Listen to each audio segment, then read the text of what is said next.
Harbour Acre Cottage is offering the Harmony Grand at Malega Lake, a private 2-bedroom modern log cottage lakeside along Malega Lake. Reserve your dates now on Airbnb.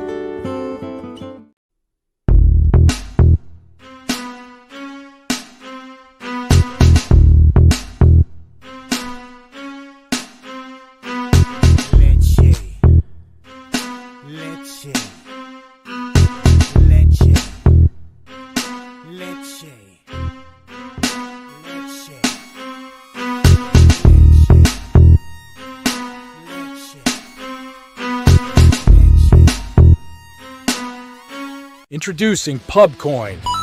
PubCoin is the rewards program for pub sports contributors.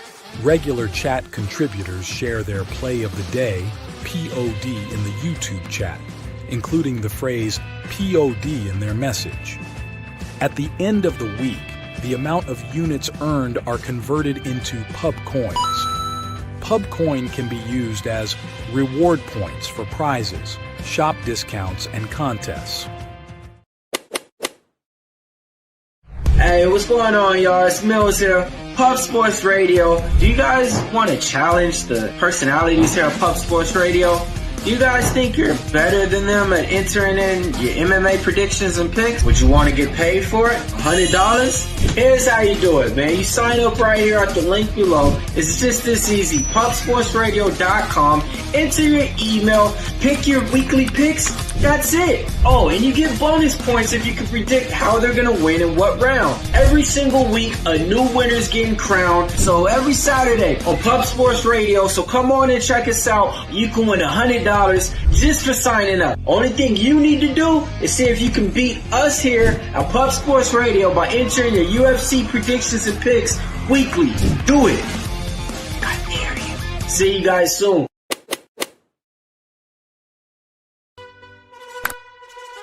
Your membership to Gold, you will be automatically entered in every horse race, every Wednesday and Friday. It is time to race horses.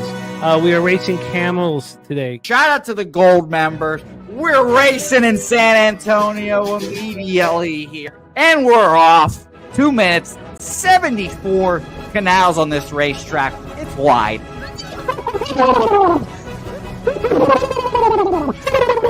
We're racing in San Antonio. Matt Wally moving forwardly. Jeff Slaughter in the mix as well. And as is Randall Sheffield, who's put that beautiful nose out front. But it's actually real grass here, Jimmy. Maybe Kentucky bluegrass. Oldie, no! There he goes. Oldie in the lead now. K. Wolf falls back. The horses love it. Sometimes they stop and eat it on the way to the finish line. That's why your horses start so far in the back. Here. Oh, look at Nussflush Allen bursting out here. J-Dub in the mix. Rude Boy up here as well. Jimmy, take it away. There's Oldie. Oldie is moving to the front. We are past the halfway mark in our 2 mile. And there's Ricky Levy.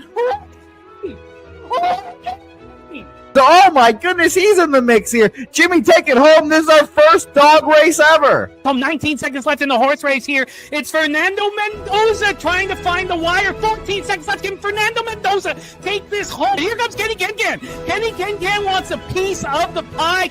Put his schnoz up front. Ricky Bobby, 9 seconds left. Can Donut Silks make a run? Can Res Mall make a run to be $50? You son of a bitch! Here comes Tori Coker. Kenny Can, Smoke and Mirrors, Director 97. Home. That is a way. Here comes Jason Meyer, the Eldorado Custodian, Billy Friedrich. Jones one all coming down the advantage. Coin!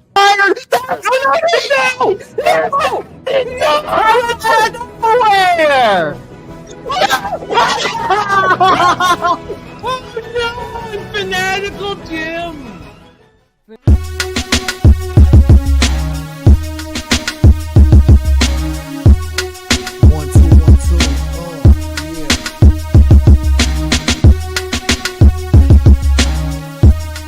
Loshak,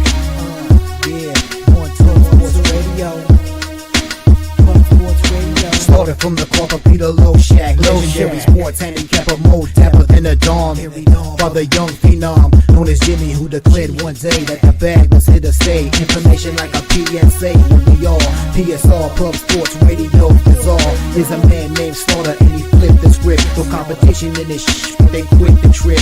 But we say we be pubbing. Better with the bag and you love it. We want it top 10, we above it. Leche.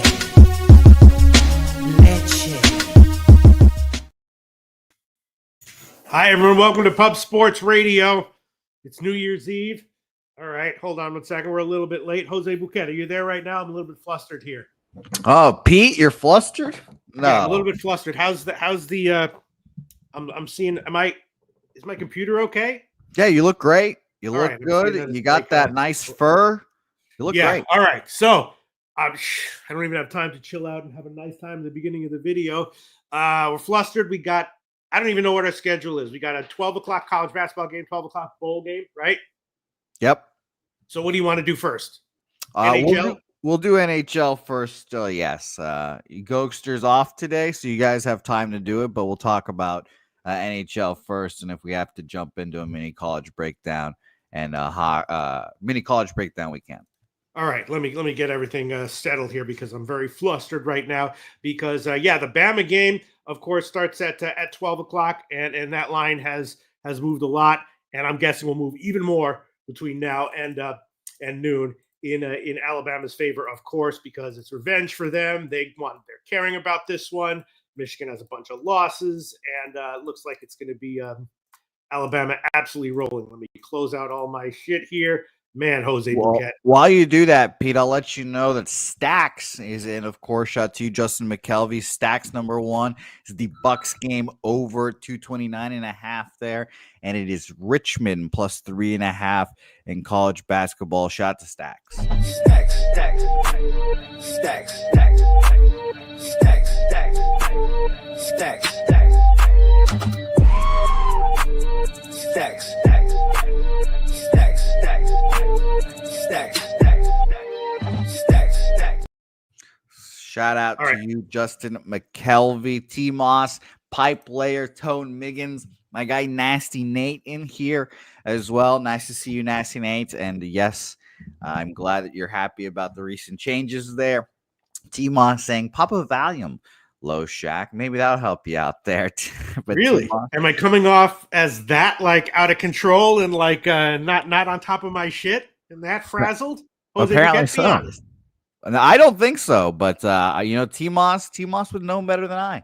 Okay, well, no, we crave honesty here. That's all we want here. All right, okay. So yeah, it's just, I mean, the main honest truth is that there's so much shit that it's a little bit hard to fully prepare for. I didn't look at NBA at all today, but I did look at college basketball. Of course, NHL. A lot of the NHL games today are going to be passes for me, but there are a few that I'm liking. Over the past few days, there've been a bunch that I liked. I'm doing pretty well with NHL recently, and there's still a few bowl games that I think still have value. Let's look great. Let's look Make America Great Again. Boy, this is going to be tough. Shout out to Make America Great Again. Yeah, let's do that. Or at least a little less shitty again. All right. Well, why don't you take that sip, Peter? I'm going to introduce our next guest so we can roll right into the NHL here. He's off today, so he has no time limit. He's ready to rock. It's old Mr. Gokster joining the program. Gokster, how are you? Oh, doing pretty good there. Last day of the year, guys, 31st. Full slate of hockey, ready to get after it. World Juniors, if anyone's been following that, just been unbelievable. U20 World Juniors up here in Ottawa, so it's a good time to be a hockey fan. But Loshak, good to see you, pal. Hell yeah. NHL, it's been great so far for me the past few weeks. I don't care. Hold on. Let me just quickly retweet this. Why don't you shoot the shit with Jose in the comments section while I just retweet the thing, and then I'll be with you in about 90 seconds. All right. Sounds good. Shout out to Tim Hortons. We got a little Timmy's Cup today. But yeah, first game's 12:30. We got the outdoor game too there, guys. Outdoor game in Wrigley Field. That should be fun. You got St. Louis, Chicago, right? Mrazek's going 2 goalies that aren't playing too well. And working at the hockey stick, man. Shout out to everyone at the hockey stick, man. They got a special stick for Bedard right now. He's got a custom stick made. He's been playing with it for the last couple of games. And, yeah, there's a custom stick. It's an outdoor special stick. We just released it today online. But you'll see him playing with this stick. Sherwood. God damn. But, yeah, look for so there's a little sneak peek that game coming up there. Bedard should be on the score sheet. If not, a lot of shots on net tonight. Yeah, and that's the hockey man special right there. Shout out to the hockey man, the hockey stick man. Yes, sir.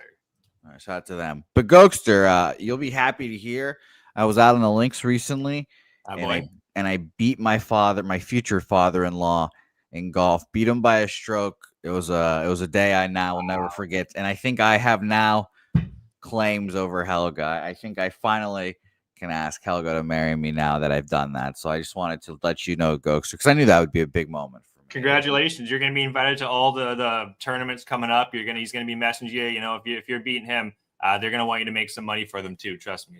Fuck. Well, there we go. That's when the pressure builds and I fold, Gokester. That's the issue. You got it.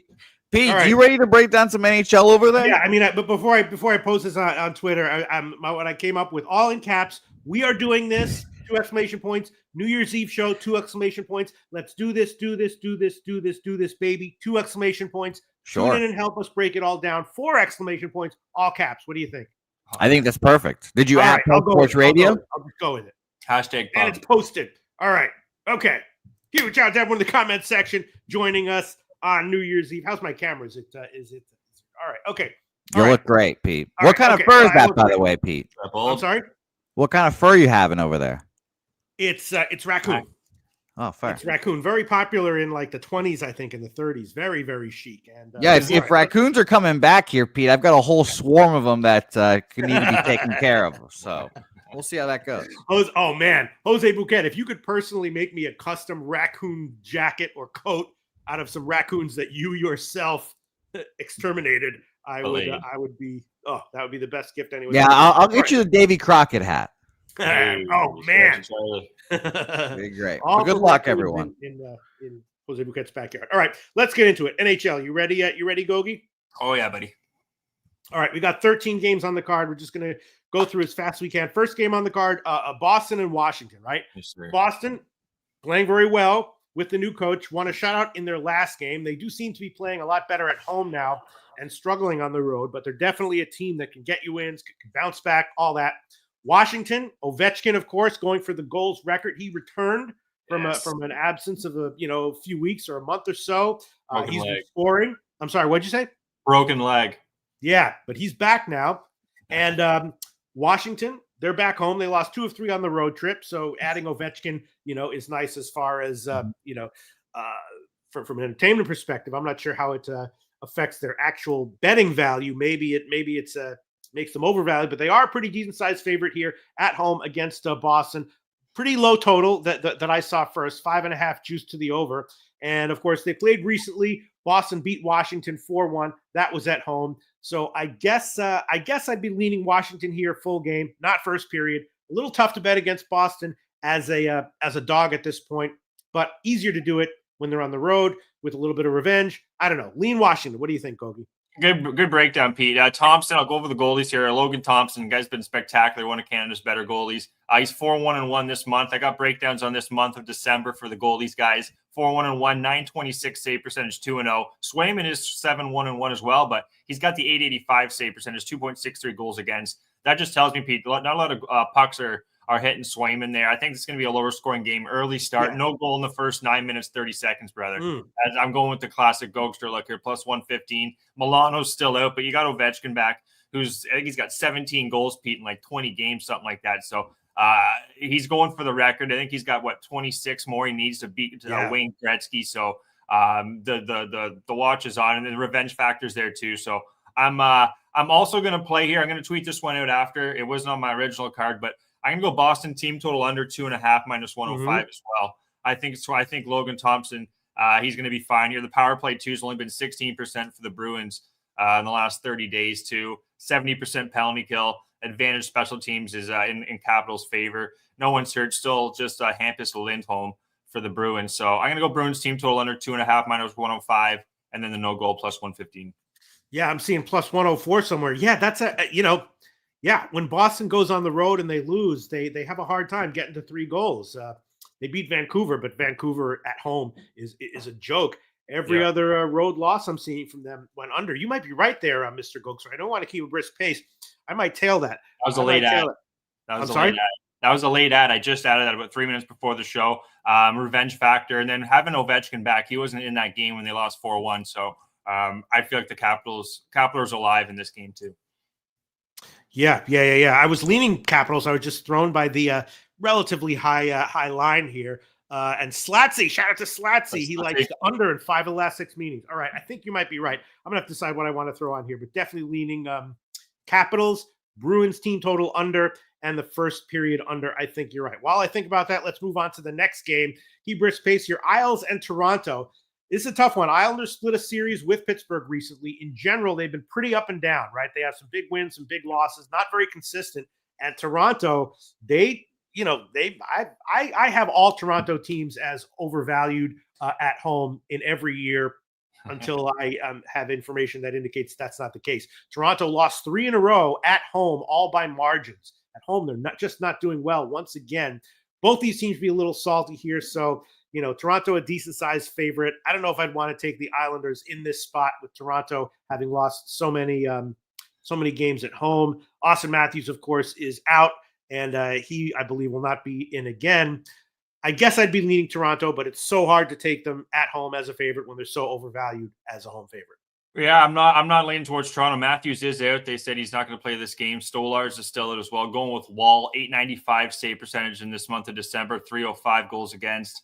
Sorokin, 5-5-1. He played a lot in this month, guys. Finally got a rest. They called up Marcus Hogberg, played for Belleville actually in the years past. Played over in Europe there for 3 years. First start, lost 3-2, but guy played really well. So Sorokin's coming off some rest, which I do like. 7% power play, though. What the hell is going on with this special teams, guys, for the Islanders? 50% penalty kill. Are you kidding me? In the last 30 days, too? Like, what are we doing? 21%. What was that? Hold on one sec. Hold on. Take me off camera, but hold on one sec. Anyways, 21% power play for the Maple Leafs, guys. 81% penalty kill. This isn't a game I really want to mess with. I lean towards the Islanders. Hopefully everything's okay with Loshak there. But yeah, lean towards the Islanders. Varlamov's day-to-day. Riley's still out there, defenseman. It's just tough to trust this Islanders team. I do expect a lower-scoring game in this game, to be honest. No goal in the first 9 minutes. Almost made the card. Not going to play it, though, guys, but that's the looks I would. If you really want action, I'd go no goal in the first 9 minutes, 30 seconds, and then a lean towards as well, the Islanders plus 125 here. All right. The Islanders, Peter Loshak, hopefully alive, and he's seemingly back. Hopefully the aliens, it sounds like an alien fucking drone. You know those fucking drones over there, eh? Sorry for swearing, but yeah, everything's people sending me fucking alerts in the middle of my fucking show. It's like they know what I'm doing right now. All right. Okay, so what are you doing on this one, Mr. Gokster? So, Pete, I got no action on this game. Lean to the no goal again and lean to the Islanders. Sorokin's fresh, but going to be a no play for me. Okay. Right on. Okay. Right. And as far as the Boston game, I'm going to have 1 or 2 official plays on that one, but I'm still thinking about it. And yeah, the Islanders-Toronto game passed me as well. Next game on the card. This is a very tough one, Mr. Gokster. Montreal and Vegas, right? Now, Vegas, of course, rolling. They've won 8 of 9. Montreal, very, very impressive. One thing I think I'm getting better at in NHL right now is recognizing bad or mediocre teams that have maybe turned a short-term corner, right? Montreal just won 2 straight road games on a back-to-back as a big dog against Florida, and I didn't have the balls to bet them on that second game, but I knew not to fade them, and they did, of course, wind up getting a win as a big road dog again on a back-to-back after having done that the previous night. Florida and Tampa Bay, so that is very, very impressive. And Montreal's been playing that way for a while now, last 6 games or so. Now, though, they're going into Vegas. Vegas is also rolling. Of course, that's a tough place to play. Montreal in Vegas on New Year's Eve. We remember how much teams used to stink up the joint when Vegas first came into the league. And I don't know. The spot says take Vegas here, but there's no way I can fade Montreal right now as a plus 200 dog. So I don't know, but this is not like their second game of the back-to-back where I just didn't have the guts to bet them. In this one, I don't really want to bet them, but I don't have the guts to take Vegas. Vegas has got to be the play here, despite how Montreal's been doing recently, right? Yeah, like I really tried to make a play on this game. I had both teams to score in the first period, question mark, but I'm not going to play that. Reason why, though, Montreal, Pete, remember Caden Primo, you're not going to see him anymore. He's on the waivers. They called up, I think it's Jakob Dubas. He had a shutout against Florida, 4-0. You kidding me? Like his first start to maybe second start, and then they brought in, I believe, Montembeault for that 5-2 win against Tampa. So they got another goaltender, that young goaltender that looks like some future. If not Montembeault, Dobis there. Been a couple games, but he looked damn good. So the momentum is definitely with both these teams. It's tough. I have here playing well for the Golden Knights. That's Aiden Hill, probably the best goaltender for Team Canada right now. He's 925 save percentage, 6-1, 214 goals against. This team's 10-1 too in the last few games. The under has just been, this team's been playing so good defensively, guys. 87% penalty kill, 20% power play. Looking at the Canadians, though, last 30 games, 21%, 84% penalty kill. Not a game I want to mess with. There's injuries, though, to the Golden Knights. They have, 3 centermen? Demarek, Barbashev, and then Roy. Roy and Barbashev are definitely players that are mainstays. And then you got Gustafsson and Cormier on defense are also out. Ryan Bacher, who's been out for the all year for Montreal. So you know what? More I'm thinking about this, Montreal could be live here. They could be live here. Only way they're going to win this, or they got to just get Aiden Hill. Aiden Hill has been playing really well, but he'll have his hands full here with this young Montreal team that's just firing. Lane Hudson too on the first line. People at the hockey stick, man, just love this team. So that's why I can talk about Montreal for a while. But I'd lean towards Montreal. Going to be a no play, but the line's tempting to take Montreal plus 200. That's for sure. I know, but I'm just, you're looking at this. They've been rolling, 2 great wins in Florida. Now they go all the way west, right? And it's an early game. It feels like a lower scoring game too. It does feel like a lower scoring game, and they still have. Do they have a? Then play at Chicago and then at Colorado on a back-to-back 3rd and the 4th. So, they're going to be changing time zones again here. So it is a tough spot for Montreal schedule-wise. That's for sure, Pete. Yeah, but Vegas is for real, right? Defensively, I've said they have like the best defensive core, I think, in the NHL. Like their bottom line defense could be a top defense on some teams. So it's not going to be easy for Montreal. That's what. And this team's been winning games low scoring. The low key Vegas they're starting to roll, and they got a lot of their offense. I said Roy and Barbashev are out, but Stoner's back, and they got Eichel and company. So yeah, all right. You know what I'm going to do? I've had a good read on Montreal. I had them in the first game against Florida, and then the next game I didn't take them, but it's not been a huge favorite. I'm going to take a shot with Vegas -1 official play -229 plus 109. New Year's Eve, we're going into Vegas, and Vegas rolling great. I'm going to take a shot with Vegas. If it loses, I'll lose about 1.5 units, but that's right. Vegas -1, -229 plus 109. Those are the 2 lines to make the -1 line, and I will make that an official play. I'm sorry? Oh, just shout out the Wine Time. Happy New Year's, brother. He's got the Washington money line, the Huskies, and then Penn State -11 today. So I'll be looking at that. Absolutely. Huge shout out to the whole PSR family. Shout out Team Moss. It's just we got so much to cover that we're keeping a faster than brisk pace. All right, next one. Here we go. This is at the Winter Classic. St. Louis, Chicago played outdoors at Wrigley Field. St. Louis lost to Buffalo after 2 nice, dog wins. They had been losing. They're trying to make things happen this year. They got 2 nice wins. Then they lost to Buffalo. So they have some life to them, but in general, they're still a losing team. Of course, now going up against Chicago, who is also struggling. They got blasted in their last game, but as a home dog, Chicago has actually been pretty good. Now, this isn't a home game for them, of course, but it's also not a road game. It's a neutral site game. So Chicago getting a dog line here is the way that I'd be leaning. They're not a complete team, but I think they have some life to them as well. And I think I'd be leaning over. I don't know. I want to hear what you have to say. It's probably going to be a pass, but free play, I'd throw it on Chicago as a dog. Free play on the total, I'd throw it on the over 5.5. Yeah, I agree there. I was talking earlier there. Bedard PD had a custom stick made for this game, and I'm expecting him. I think he used it. I'm pretty sure he's been using it the last few games because what's he done? He's had 3 of the last 4 games, 3 shots on net. He's had a point every game too. 4 of the last 4 games, he's had a point. So short and sweet, guys. We're taking the over 2.5 shots on goal for Bedard today at 5:00 at Wrigley Field -110. I think Bedard's dead. They're definitely going to feed him, Pete. It's a spotlight game at Wrigley Field. This team actually, despite their losses, special teams, 22% power play, 95% penalty kill. It's been 5-on-5. They've been getting killed. And special teams has been very piss poor for this Blues team. Last 30 days, 13% power play, 65% penalty kill. Fosca's day-to-day. They're pretty much healthy on the Blackhawks side of things. Martinez and Smith are out, but They're a lot healthier than they've been. Mrazek's been a little shaky, but the spotlight for Chicago here, Wrigley Field. I wouldn't talk anyone off the dog. More I'm thinking about it, I might actually add Chicago money line. I think it's plus 125. I just saw. But for sure, Bedard, guys, just have 2.5 shots on goal. And I also played the first period, both teams to score, Pete, plus 165. I do think the Blues are going to come out. The energy in this game, outdoor game, I think it's going to be there. And another thing about these outdoor games, you got to always know about the ice. I heard a couple interviews, especially from Taylor Hall. He said this ice is one of the better outdoor classic ice rinks they played on, OTRs. So that's big, especially I guess they had a lot of rain, which for sometimes that can really affect kind of choppy. That can make it a little more choppy, but obviously they have state-of-the-art Zambonis and whatnot. But this is some nice ice, so I expect the goals, the over in this game.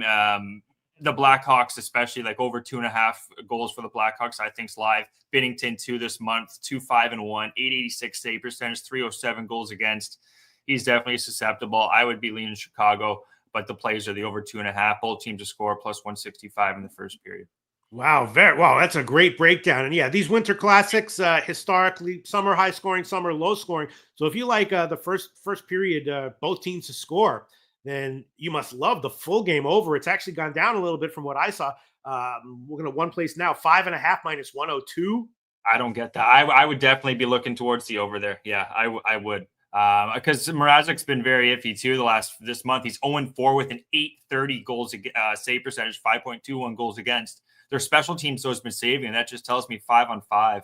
They've been very bad, but and so then on the other side, you got to think the Blues should be able to score here. They got their mainstays in, Buchnevich and company. So I'm kind of surprised why this line's so low, and I've heard the ice isn't that bad. It should be fine. Weather conditions, I haven't checked Chicago's outdoor weather conditions, but oh shit, I'm just seeing here quickly. Looks like there is some rain going on. That's important here, but it should die off around 5. That's a big thing with the ice, but from what I've heard, the ice is good. Mm-hmm. Yeah, because when the ice gets rainy and sludgy, it's slower and harder to score, right? Well, it'll freeze up too, and you'll have little chops in it. Like you can literally catch a skate, like you can literally catch a toe, and then right. They'll be on the ice like intermissions. They'll be cleaning that thing up. They'll be really maintaining it. Yeah. All right, it's going to be a pass for me because of all the uncertainty. But great breakdown, Mr. Goatster. Next game on the card: Pittsburgh and Detroit. Everyone in the comments section, huge shout out to everyone in the comments section. Pittsburgh off the split with the Islanders. They're a team. They started off a little bit iffy, but recently they've been good more often than not. On the other side, Detroit, of course, has a new coach. This is their third game. The first game with the new coach, they lost. Didn't get it done. But then their last game they won. They beat Washington. So maybe there is some life to this team. But again, Pittsburgh is a team that in general I feel is good more often than not. A little bit undervalued at the moment. They're a dog here to Detroit, or at least the first line I saw was Pittsburgh as a dog. Detroit about minus 120 or so. Relatively high total. I was thinking over and maybe Pittsburgh team total over. Because of the new coach, I wouldn't necessarily want to fade Detroit right now. Leaning over and Pittsburgh team total over. Yeah, I agree, Pete. You got the look of like a Panarin's Russian mobster's like agent. You look like Panarin's agent if you're like a Russian mobster. Great look. Oh, yeah. I can do anything. I can play all kinds of roles. Absolutely. Shout out to Pete. But anyway, Penguins. Russian, Greek, South American, whatever the fuck you want. I can do it all. Armenian, Arab, anything. All right, guys. Yari and Talbot here today. This is the third game. They got absolutely smoked against Toronto with the new coach. Came back, won the next game 4-2 against Washington. The big thing is, though, they're healthy for the Red Wings here. There's really no excuses. You're playing a Penguins team. I'll be all right. Don't worry, guys. 7-4-1 their last 30 days. This month, 32% power play, 89% penalty kill. Pickering and Pettersson are out though on defense here. Shout out to everyone at the Hockey Stick, man. Shout out to Ty. Pickering, important player on defense there. Pettersson as well. Like that's going to hurt them defensively, I think, here, Pete. And then looking at their special teams, it's been very strong. So it looks like right now, Penguins are going to be an over team. And what have they done their last few games here? They put up 3-3-7, 0-5, and 3. So the goals feel like they're going to be live here. Talbot's been very bad too this month, Pete. 0-4, 869, 396 goals against. Their power play too they're just not playing that well. They are healthy, coming off a nice win though. New coach, third game with McLennan there, Todd. I believe his name is. I'm going short and sweet, guys. Both teams to score in the first period, plus 155. And then both teams to score 3 goals at plus 165, Pete. I expect there to be goals here. Both teams, like I said, defensively for the Penguins, I'm worried about them. Special teams have been fine. Red Wings are going to be the question mark here. I just expect a little bit of momentum after that last win and the new coach in. So it's actually not. I'm seeing Lyon confirmed on Talbot. Yeah, Talbot's not playing. Who do you got in? Lyon, Alex Lyon. Either way, you know what? They don't. If it's Leon, if it's Husso, if it's Talbot, it doesn't. From my opinion, they'd have one of the bottom 5 goaltending in the NHL. So even with that being said, I would lean towards then with Leon being in net, possibly the Penguins. But there's just, if the Red Wings are healthy, anytime the team's healthy, especially this middle of the season, I feel like they have no excuse to lose this game. So should be a firework kind of game, in my opinion, at home. 8 o'clock too. That's a late game too for this Detroit East Coast. So the barn should be bouncing there New Year's Eve. No excuses, in my opinion. Are they going to clamp on D? I don't know. I'm agreeing with you. I was going to take the Pittsburgh team total over, but now I'm just going to take the full game over. Both teams, Pittsburgh, Detroit. It was 6.5 before. It's used to the under. Now I'm seeing down to 6. 6 minus 110, 5.5 minus 140. I'll take whatever. It's New Year's. I'll take the 5.5 minus 140, even though that's pretty stupid. I should take the 6 minus 1. I'll take the 5.5 minus 140. Pittsburgh and Detroit. Hey, if it loses, it loses. But you know what? If Pittsburgh's got 2 of their better defensemen out right now, you still got Letang and whatnot. But I think Detroit can get him here. They lost 4 in a row before that, fired their coach. Like, if you're not going to start playing well now, when's it going to be? So, yeah. All right, huge shout out to the comment section. I would love to shoot the shit and read all these hilarious people talking about the Russian gangster. Hello, my friend, I must kill you. Yeah, that would be my trademark as a Russian gangster. Everyone I kill, I tell them they're my friend before I kill them. I go, hello, you are my friend. Now you die. Now you die. Wow. You say what about Panarin? You say Panarin not the best player? You die. This is great. All right, I'm gonna take the just the over on this one. Hugh Jane is talking about Louisville. That's the bowl game he's talking about. Really? Okay, we'll talk about that later. I the line's moving in Washington's favor. I bet Washington. Looks like they're gonna, but okay, we'll talk about bowls later. All right, next game on the card: Carolina Columbus. Mr. Gokster. Carolina split a series against New Jersey.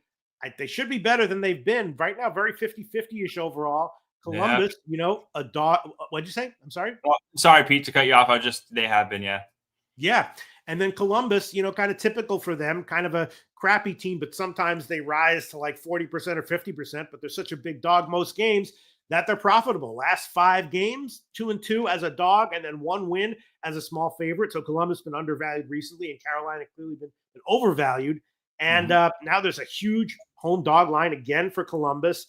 A high total. I guess I'd be leaning over. As of right now, before I hear what you have to say, it'd be Columbus or nothing for sure. Maybe Columbus team total over. Carolina could easily win this one 5-3 or something like that. Leaning over, leaning Columbus team total over. That last one there, Columbus team total over, possibly. Reason why is Kochekov's not been right ever since he came back from that injury, guys. 4-5 this month, 894 save percentage, 2.64 goals against, but just not getting the saves when they need. Losing, that's not been Kochekov this season. 6-6 this month too for this team. Haven't been getting the wins. Their special teams, though, listen to this guy: 23% power play, 96% penalty kill. So it's really been 5-on-5. They just it hasn't been clicking for this team. You're going to go up against a Blue Jackets team that you're going to want Shinnikov and Danforth in. Those are 2 right wingers for this team that are possibly out from what I have here. I don't have day-to-day, so it looks like they're going to be out. Excuse me. Gostisbehere on the other side for the Hurricanes. He is day-to-day. Jury centerman, he's going to be out. Foss has been out for a while. Right winger for the Hurricanes. This isn't a game I really found many angles on, Pete. It's the only game, actually, guys. I don't have an angle on here. Merzlikins, he's 4-4 this month, 885. Goaltending's kind of been a wash. Have they played this year? Yeah, they played December 15th. Carolina won 4-1, and they played on the 23rd. Columbus won 5-4, and that was at home. So the home teams have won this this series this year. Both home teams have scored over 3 goals as well. So I think the Columbus team total over 2.5 could be an interesting play. Yeah. Only thing is that 96% penalty kill for Carolina this month. It's going to be tough, though. On the other side, the Blue Jackets have been scoring at 24%. So not a game I really found an angle with all these with 13 games on the card. So it's a pass. I mean, if Carolina is so good on their penalty kill, their last road stand, they gave up 4 to New Jersey, 5 to Nashville, right? Yeah. Then they gave up 1 to the Rangers, but the Rangers are in, shambles, and 3 to Washington. Yeah. And that's got to be a lot of 5-on-5 then too. So that's not a good, and that's why it's tough. You can't, despite their special teams being that good, if you're allowing all those goals 5-on-5, you're only on the power play for what, 6 minutes a game, maybe 8 minutes a game, depending. But yeah, 5-on-5 goals against is very important. I'll take a shot with it. Columbus team total over 2.5 minus 114 is the line I'm seeing at this site right now. Let's look at the comment section and then move on. Billy Friedrich says Chetkov is just not good. Friedrich Jackets 11-7 at home. Yeah, they are. And Billy's a local native too, Pete. He's from Carolina. Shout out to Billy. So he knows this team through in and out. It's a good point. Yeah, Kochetkov just hasn't looked right. So I think that team total overs the play. Yeah. Wow. Turnsy says Red Wings the best bet. All right. Let's the goals turns. Let's move on. Next game on the card, Buffalo Dallas. This is another tough one. Just like the Vegas game with Montreal. Spot says Dallas, but the line just says Buffalo or nothing. Not because Buffalo is so good, but because it just feels like there's no way Dallas should be this big of a favorite. They've been very overvalued recently. Their last 11 games, all 11 of their games, they were a favorite, 5-6 in those 11 games. Buffalo had, of course, the big 13-game losing streak. Then they won 3 in a row, but they beat very beatable teams. So I'm definitely not sold on Buffalo here. But it's just, I gotta hear the argument for why Dallas should be this big of a favorite against anyone before I would bet it. I'm not so much in that company. I shout out to Dallas. It's on my head, but this Buffalo team, they've kind of turned a bit of a corner, Pete. This is the angle I'm going with. First period goals, guys, this month. They've got the most goals by 5. They got 21 goals in the first period, Pete. And what's that in? 13 games, 21 goals in the first. So this is a team that's turning a bit of a corner. You're talking about shitty teams getting good. This could be one of them right here. Next closest is Tampa Bay at 16. And then what's Dallas done this month? They got 9 goals in the first. Short and sweet here. I'm going with Buffalo in the first period, Pete. They've lost so many games. Colorado, I know, is one. I think Florida's another. In the third period, that's where they're going to struggle, and that's where Dallas gets, get better. So get stronger. So I'm going Buffalo, guys. First period plus 155. The loses, it loses, but this is a team that in the first period they're just coming out hot. And to be honest, Dallas isn't exactly a team. I said here, 9 goals in the first, 13 in the second, 12 in the third. They allowed 10, 11, 8. On the other side of things, Buffalo 12, 19, and 18. So like I said, they allow a lot more goals second, third period. Going to take kind of a trend here in the way Buffalo is playing. They also only have one player out, I believe. Where am I here? Sabres. Abel Cabell day-to-day, and then Greenway, who's been out for a little while. But Mason Marchman's day-to-day for the Stars. Don't know if he's going to be in. That'll definitely hurt this team if he's going to be out. And then Sagan and Dunbar are also out. So give me the Sabres, Pete, first period plus 155. Okay, hope you cash. I don't know if I'm sold on the Sabres. When you have a team like Buffalo and then they stack up huge margin wins against questionable teams, that doesn't tell me that much. The Islanders can be very vulnerable. Then they blew out Chicago, and then they had a nice win over St. Louis. Binnington, can be vulnerable. So I'm not sold on them, but I'm not sold on Dallas. I can see them losing. Comment section. I'm sorry. I can see them losing this game still. Like I can see like their momentum. It's gonna fall off sooner than later. I do agree, but just the way they're playing here, I think first period they got a shot. Full game that they could be down. Yeah. I hope you cash. Pass for me. Next game on the card, another tough one. Nashville and Minnesota. Nashville, of course, underwhelming this year, but they did get a shutout win. They got shut out at Winnipeg last night. They're on a back-to-back. Now they're a decent-sized dog going into Minnesota. And Minnesota has been, an underwhelming team, not terrible, but, not getting big margin wins. And as a big favorite, they don't inspire confidence. They can get wins, but in general, they're struggling. Now Nashville off a shutout loss at Winnipeg. Winnipeg, of course, you can forgive them for that a little bit, but Nashville's not the kind of team I'm looking to bet on right now. Not sure Minnesota should be this big of a favorite, though. Pass for me. What do you think? No play as well, Pete. Talked about the back-to-back against Winnipeg. I lost that one. They're going to go Justice Noonan, who's had 3 starts this month, 941 save percentage, 1.8 goals against. Goalie, I don't want to be honest, fade. No goal in the first 9 minutes, almost made the card. But to be honest, this Wilder coming off a bad game against Ottawa. I watched a bit of that game. It was 1-1, then they kind of blew it. And that was against Merlinen, who's a third-string goalie for Ottawa. So Minnesota probably should have won that game. Just got outplayed, to be honest. 5-on-5, 60 minutes, or at least 40 minutes. So I expect Minnesota to have a bounce-back game, especially Gustafsson. So I would lean to the under here, full game. More I'm thinking about it. Teams are pretty much healthy. Special teams have been pretty much nothing on the power play for both these teams. And then the penalty kill for the Wild, Pete, 63%. So I'm not going to touch this side, but I would lean towards the under if we're looking at totals. Okay. People are talking about ads. What are they talking about here? I don't know about the ads. Avalanche? No, ads. There's ads on the video.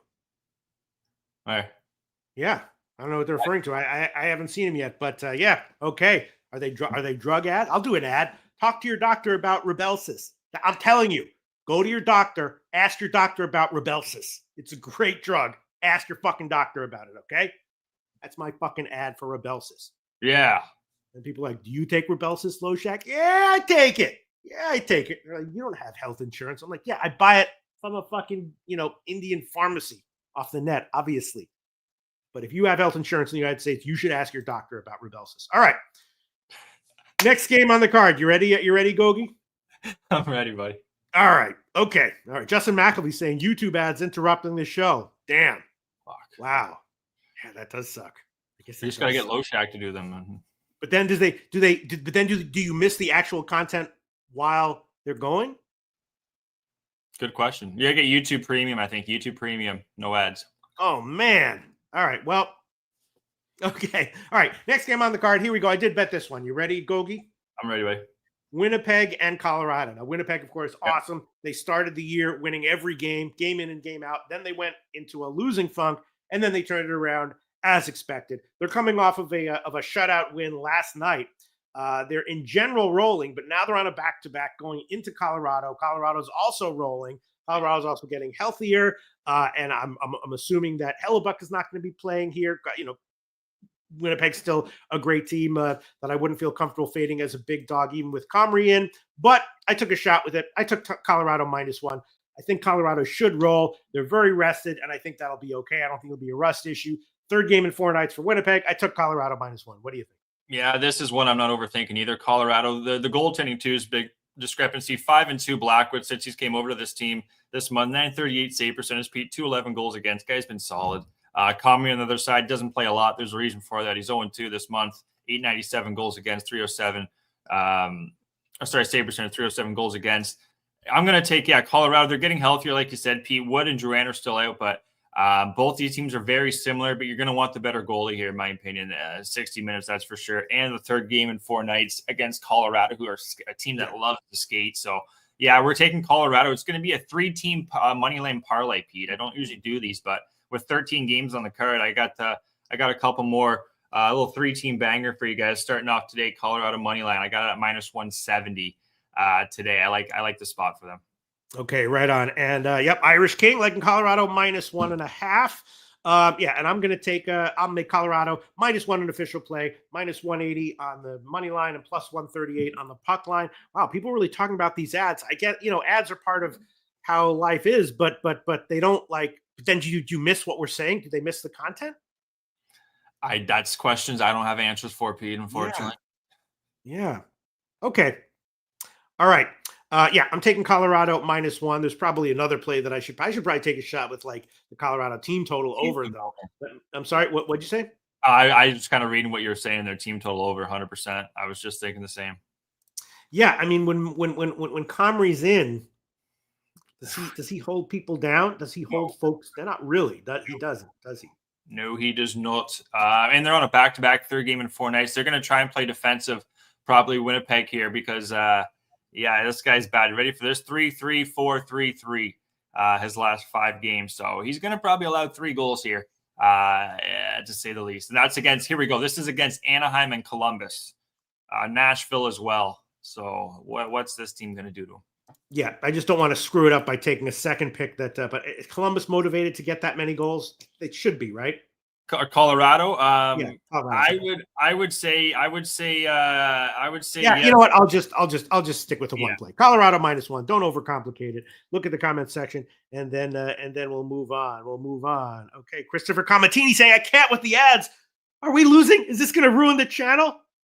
I pay for premium though." Oh, yeah, man. Premium. You shouldn't have any ads. Chris Comatini, ask your doctor about Rybelsus, and also, of course, ask your doctor about Trenbolone. See if he'll hook you up, Chris Comatini. All right, let's move on. Next game on the card is, here we go, New Jersey, Anaheim. New Jersey playing very strong defense-oriented game and having a lot of success with it. They're off a split with a home and home with Carolina, but in general, playing very well and winning. Anaheim, they're off a huge home dog win against Edmonton. And they're similar to Columbus. They're kind of, a big dog game in and game out. Sometimes they're like a 40% winning team where they have value, sometimes 50-50. They've won 4 out of their last 6, all as a dog.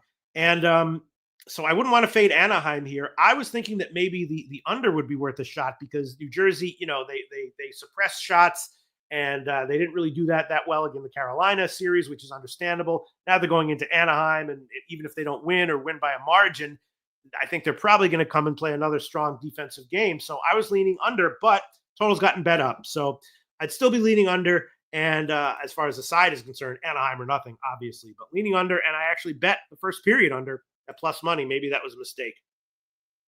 I don't mind that, Pete. I'm just looking at Markstrom. I knew he was good this month, guys. He's 8-0-1, 945, but he's had 2 shutouts, Pete, back-to-back against Pittsburgh and the Rangers. Get this.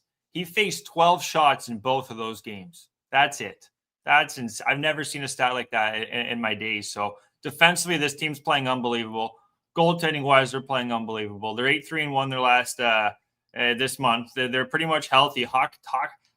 Taka, whoever the hell that is, no offense to him, defenseman, he's out. Other than that, this team's healthy. They got a back-to-back tomorrow, so they're playing New Year's Day against the LA Kings, but they're going to go Markstrom from what I'm seeing. This is going to be the big thing here, though. If it's not Markstrom, I don't want whoever the hell it is, Nico Dawes, whoever it's going to be. But if you got Markstrom going, Pete, I don't see the Ducks doing a whole lot, though it is a back-to-back. Lower scoring game is in the works. Gibson's day-to-day. I don't like whenever a goaltender's day-to-day coming back. That happened with Kochetkov, and look what he's done. He's struggled. So I'm going to take the Devils here, despite even the Ducks team total under 2.5 feels live. More I'm thinking about it. But yeah, the Devils guys in a money line parlay. I have Colorado we talked about earlier, and now we're going with the Devils. So those 2 teams, I got one more for you for a 3-team banger coming up, but I expect the Devils to get this done. Big question is, though, you need Markstrom to start. You need Markstrom to be in. I think the line movement combined with, LA being a superior team is telling me that it's probably going to be Allen. How bad is that? What's the move to? It's going up, the total. Isn't it? The total. Go ahead. The total's gotten bet up a little bit, Yeah, that's the question, Pete. You know what? Here, let me just quickly look here. The total's gotten bet up, although the Devils have gotten like a 30% move in their favor. And the Devils play well. No, they had a back-to-back against Carolina here, the Devils, and they had Allen start the game they lost on the 28th. Because I'm looking at Markstrom here, he played on the 27th. They won. Allen played on the 28th. I don't see them going to Allen again tonight. I would expect them to go to Markstrom, despite them having the tougher game against the LA Kings tomorrow. I just don't think they're going to want to. I don't see them resting Markstrom that long, especially from the results of those 2 games against Carolina. So I would expect Markstrom to go despite the total going up. Oh man, people really complaining about the ads, guys. That's not us. That's not us. That's not us. Nasty Nate making a good point. What should we do? We got a bowl game starting in 15 minutes, a huge one. Should we cut Jose Bouquett? You want to drop in here for a second? Jose? No, he's gone. He's away right now. How many games we got left, Pete? We got a bunch. All right. Well, we got like 2 more games.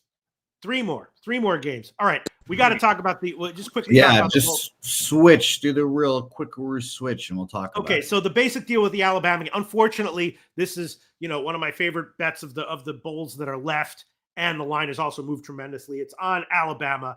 I took them at 12. I took the first half at like 6.5. I'd still bet it even now, even at like, first half 9.5 or whatever. It's just everything's lining up for Alabama to roll here. It's a revenge game. They've got, the personnel to get it done. They should have the motivation to get it done. And I will, what the hell? I'll see whatever the first half line is right now. Let's see what the first set. Okay, 9.5 minus 120. What the hell? I'll make that an official play. Alabama, first half minus 9.5 minus 120. These big line moves in these bowl games are often tailable even after the move, but they are not locks. We saw that with Bowling Green. We've seen it with a couple of other games this year, but they tend to be very good bets. I bet this a while ago. I'll make Alabama first half minus 9.5 minus 120 in a visual play. They should roll, motivated, have the personnel, and let's see what people are saying. Yeah, Chris Comatini likes Alabama. Let's see. Morgan Spooner saying I like the under. I saw a couple. I saw our guy Kong's clips earlier here. Pete said I want Jalen Milroe 2+ touchdowns as well there. So shout out to you, Kong's clips. Oh my God, everyone's these fucking ads, man. I'll get better ads than whatever they're playing up there. Whatever I'm advertising, these people will buy. We got to talk to YouTube. That really, really does suck having it in a live video. Unfortunately, yeah, it's a YouTube thing, guys. But like you guys said. God. Yeah, Stack Cream Michigan ain't get anyone playing. Bama, no doubt. Absolutely. I'm gonna tail that 9.5. Let's go. Yeah. Gokster's in first half. I'm in. Yeah, I took first half minus 9.5. Hopefully they can. There won't be any surprises. But these bets are not locks.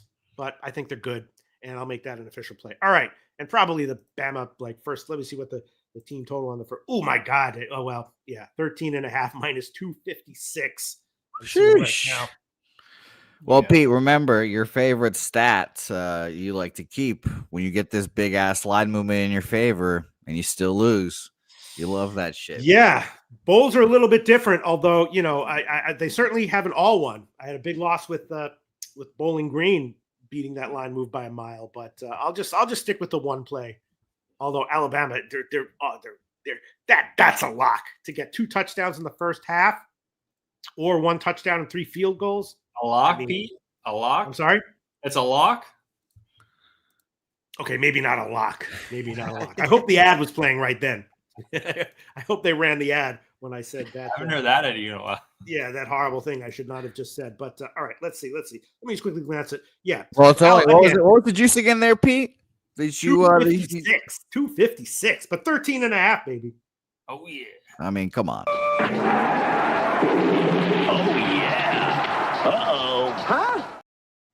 Shout out to our friend P. Rose. Yeah, I'm seeing 13.5. Here's one minus 232. 9.5 minus 720. Oh man, I want to pound that one. Alabama first half team total over 9.5 minus 720. God, I want to take that so bad, but I won't. I'm just looking around, glancing around here. Yeah, 16.5 minus 135 is probably good as well. What about full game, Pete? Full game over 30. Yeah. No, I mean that's good too, but it's just like if they don't roll first half, I don't want the full game, and Gotcha. If I do want it, then I'll take the second half and get a much better line than I would. So something like this, it's like if it doesn't happen, I'll look at a second half bet. But and by the way, this is all this good stuff you can get if you come to Pubapalooza 4. You could cap right there with old Peter Loshak. And you can watch him. You can watch him make these decisions live and in person. You can watch the sweat drip off his brow when he has to decide what college basketball team he's going to bet. Takes out the maybe I'll do live ads at Lollapalooza, at Pubapalooza myself. Man, yeah, I mean Alabama should absolutely. They're so motivated. You know what? I'm seeing this. I'm going to take it. I'll add it on there. Alabama first half team total over 16.5 minus 135. I'm not even line shopping. I'm just going to make a second play. And Pete could be a walking ad for Vyvanse next year. Like, this could be something new that we're getting into, guys. Yeah, Vyvanse. I don't take Vyvanse, but I know people who do. I highly recommend it.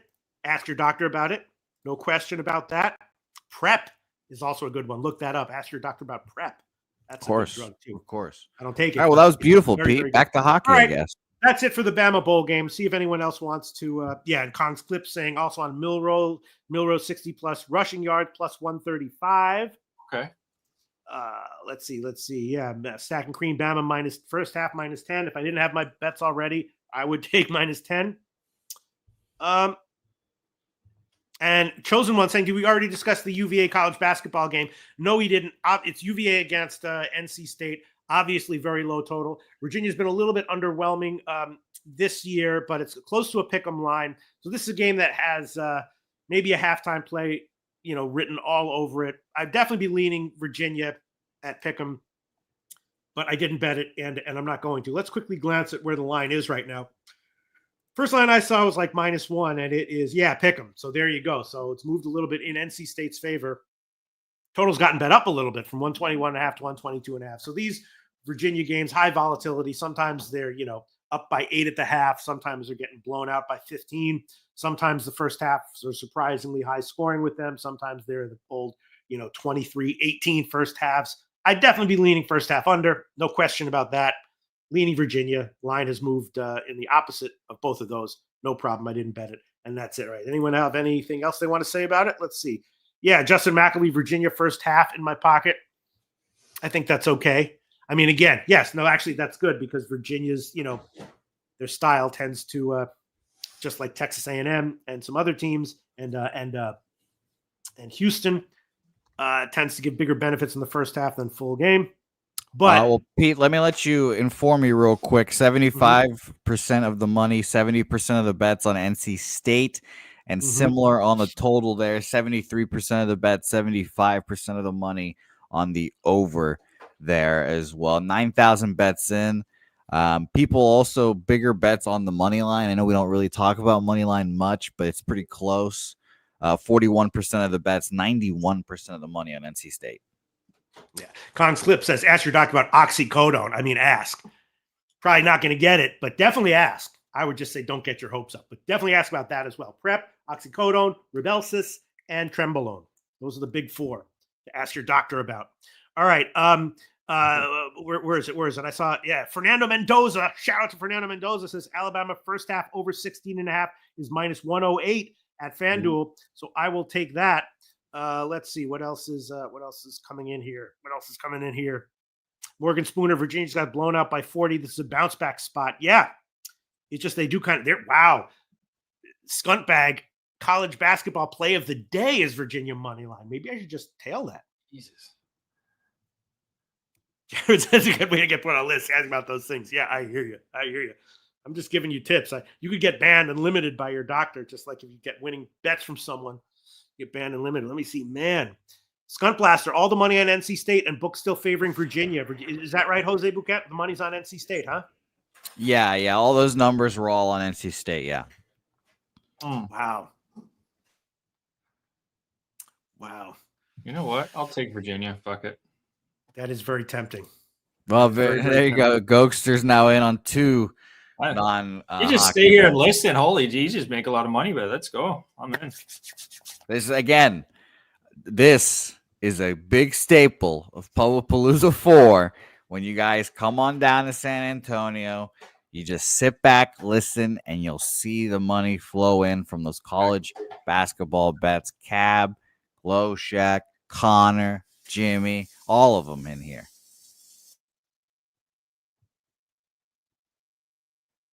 Damn right. Are we doing any more hockey? Or are we just Willie Friedrich giving a great comment here on some non-Division I schools. Okay. I'm going to copy and paste that. Let's see. All right. So that's it for the 12 o'clock college games coming up.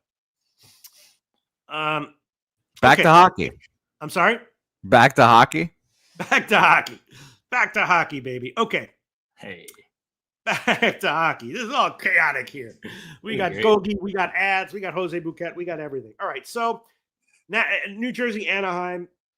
Yeah, if Allen's in, which I assume he is, just because I'm assuming they'd want to put Markstrom against LA, right? And then and that would explain why the total jumped up a little bit. I don't know. Maybe I'm wrong here. I was leaning under, and first period under, but I might have made a mistake there. Yeah, the money line too is going. I'm seeing 250 opener up to 285. So the money line's not dropping. I would think if Allen would be in, it'd be going down. It would be it'd be dropping a bit, but it hasn't. So. All right, I'll hold off. I did bet the first period under, but that might be a loser. I'm not going to give it officially. All right, next game on the card, an interesting one here. Philly and San Jose, right? Philly continuing their kind of West Coast swing. They lost a close one on their last out. And San Jose, a while back, they had a run where they were very clearly, significantly undervalued for a bunch of games in a row. Now, though, they've lost 10 of 11, which tends to happen with teams like San Jose, with spunky young guys who then deal with fatigue at this time of the year, and that does look like what's happening to them a bit. Philly, though, they're having a problem suppressing goals as well. So I'd be leaning San Jose as a big home dog here. But I did actually bet this. I bet the over 6 at about -120. I think it's gone up. I don't know if I trust San Jose to win at +150 or whatever, but I do trust them to get a few goals against Philly one way or another. Philly should put some in, and a relatively modest total. So I like the over here, I think. What do you think, Gogi? Yeah, both these goalies are not to the greatest goaltending, to say the least here. Gorgiev's been tossed around the league like a sack of potatoes here. He's been on Colorado there. They got rid of him. Originally the Rangers. Now he's on the Sharks. He's 2-3, 866 save percentage, 4.12 goals against. Urson, too, another goalie that's just not playing well. Both these teams should be able to score. Flyers, too. They've been scoring left, right, and center. Delorier's been out, but they got a healthy team for the most part, guys. Sharks, they got a lot of guys day-to-day, and I don't see them playing. That's Grundstrom, Eklund, and then Wallman there. 3 important players that are going to be out for San Jose. I still think they can score, though. You got Zutterlund, Celebrini, Smith, and also World Juniors going on tonight. You got Celebrini, Smith, America, Canada. It just feels like with the big game in the World Juniors. I know it's a funny angle, you could say, but I think these guys are going to be ready to go tonight. The goal should be live here, guys. First period, both teams to score +150. Love the plus money. And then both teams to score 3 goals as well, Pete, +155. Weak goaltending and 2 teams that are fast enough that I think will give the defenses problems. So give me the goals tonight. Okay, so you agree with my look on the over, right? Yes, I do. All right, let me see. Hold on, I just flipped my screen to friggin' football. I'm gonna look at what the lines are right now, and take a shot with the over. And and I want to see where the line has moved. Yeah, not much of a move in terms of the money line. You think that San Jose has some value as this big of a dog, or they're just a little bit fatigued right now? I think the number's set pretty high kind of for a reason here. That without Grundstrom, Eklund, and Wallman, it's going to be tough, I think, for 60 minutes to keep up with the Flyers, who played really good against the Kings the last game. So both teams should be able to score, but I would favor the Flyers 60 minutes. But if the total, what's the total in this game, Pete? Is it 6? Well, I'll take it. I bet it. It hasn't moved. It's moved a little bit against me, just a teeny bit. 6 -114. Over 6 -114. Yeah, I like it. All right, I'll take a shot with it. I'll take a shot with that, and everything else I'll pass on. Let's see what people are saying. Abel A says Vegas at home. Give me Vegas. Yeah, I made that an official play, despite the fact that Montreal has been so great with their money lines over the past 5 or 6 games or so. Let me see. It's a bad spot for Montreal too. Yep. Okay, next game on the card. Let's move on. Vancouver and Calgary. Vancouver, man, this is just a team that's just not getting it done. They get you a win here and there, but they're bad at home. They're losing when they should win. They're losing a lot. They've lost 4 or 5. They're not playing well. I don't really know how good this team should be, but I know they're not very good right now. Calgary, they've won 2 straight, but they were against subpar teams. So this is a tough one. And of course, Vancouver's last game, I think it was an historic loss. They were up by like 2 goals with 5 minutes to play or something like that. Wound up losing in overtime. It's like no hockey team has ever lost a game while being ahead by that much at that point in time. So it's a demoralizing loss for them. I have no idea if that means that their bubbles burst and they're just going to come in here and be defeated from minute 1, or if they come in and fight back. I have no clue. I don't have a great read on Vancouver, aside from them in general being overvalued and a team I would much prefer to bet against, especially at home. What's your take on this one? Well, the line's telling you, I think the Flames are the favorite here. But the issue, guys, is the injuries. Let's just get right to it here. Canucks day to day, and it looks like they're not playing from what I'm seeing here from old Ben Kuzma, one of the beat writers. Hughes, we all know Hughes on defense there, and then Pettersson, Pete, two big name players for this team. They're day to day. Don't think they're going to be in. And then just Kirkland's out for the Flames. This is the time the Flames could get this team. The line's actually, I'm seeing now, going in the favor of Calgary. So I wouldn't talk anyone off the Flames tonight. I was trying to take the over 5.5, Pete, but with Demko, he's been okay. He's been 2-1-3, but he's a goalie I expect to be, the upside's going to come. You just got to give him time coming off that injury, I think. And then Wolf, he's a goalie you want to back at home.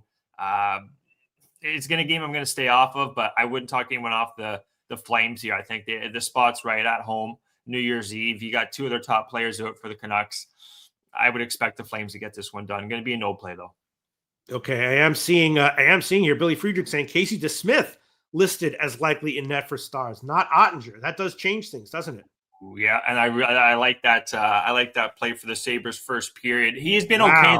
Casey DeSmith's been okay. Like, defensively, the Stars, you don't got to worry about your backup going just because how good defensively they are. But no, Ottinger is interesting. Yeah. And Kaprizov not on the morning skate for the Wild. Thank you, Slatsy. And shout out to T. Moss. He says, my doc retired. Now I have to freaking take methadone because of the lifelong pain. And it doesn't help pain. Very sorry to hear that, T. Moss. And we were just joking around about all these drugs and stuff. But some of them, of course, do help people a lot. Yeah. And I hope one way or another you can find something to deal with that. That definitely sucks, though. Yeah. Man, yeah, all those. But now doctors won't give, people legitimately need it for pain relief because of all the lawsuits and the shit. It's just totally ridiculous. Went all the way in the other direction. Shout out to you, T. Moss, and I hope that things get better for you in this year, 2025. Huge shout out to you, T. Moss. All right. And then the last game on the card, NHL, is Utah-Edmonton. This is another tough one with a big home favorite. Utah's on a back-to-back. They lost at Seattle last night, lost 4 in a row, but they had been winning before that. And Edmonton coming back home off of 2 road losses. And Utah is also a team like Vancouver and some others who have actually been better on the road.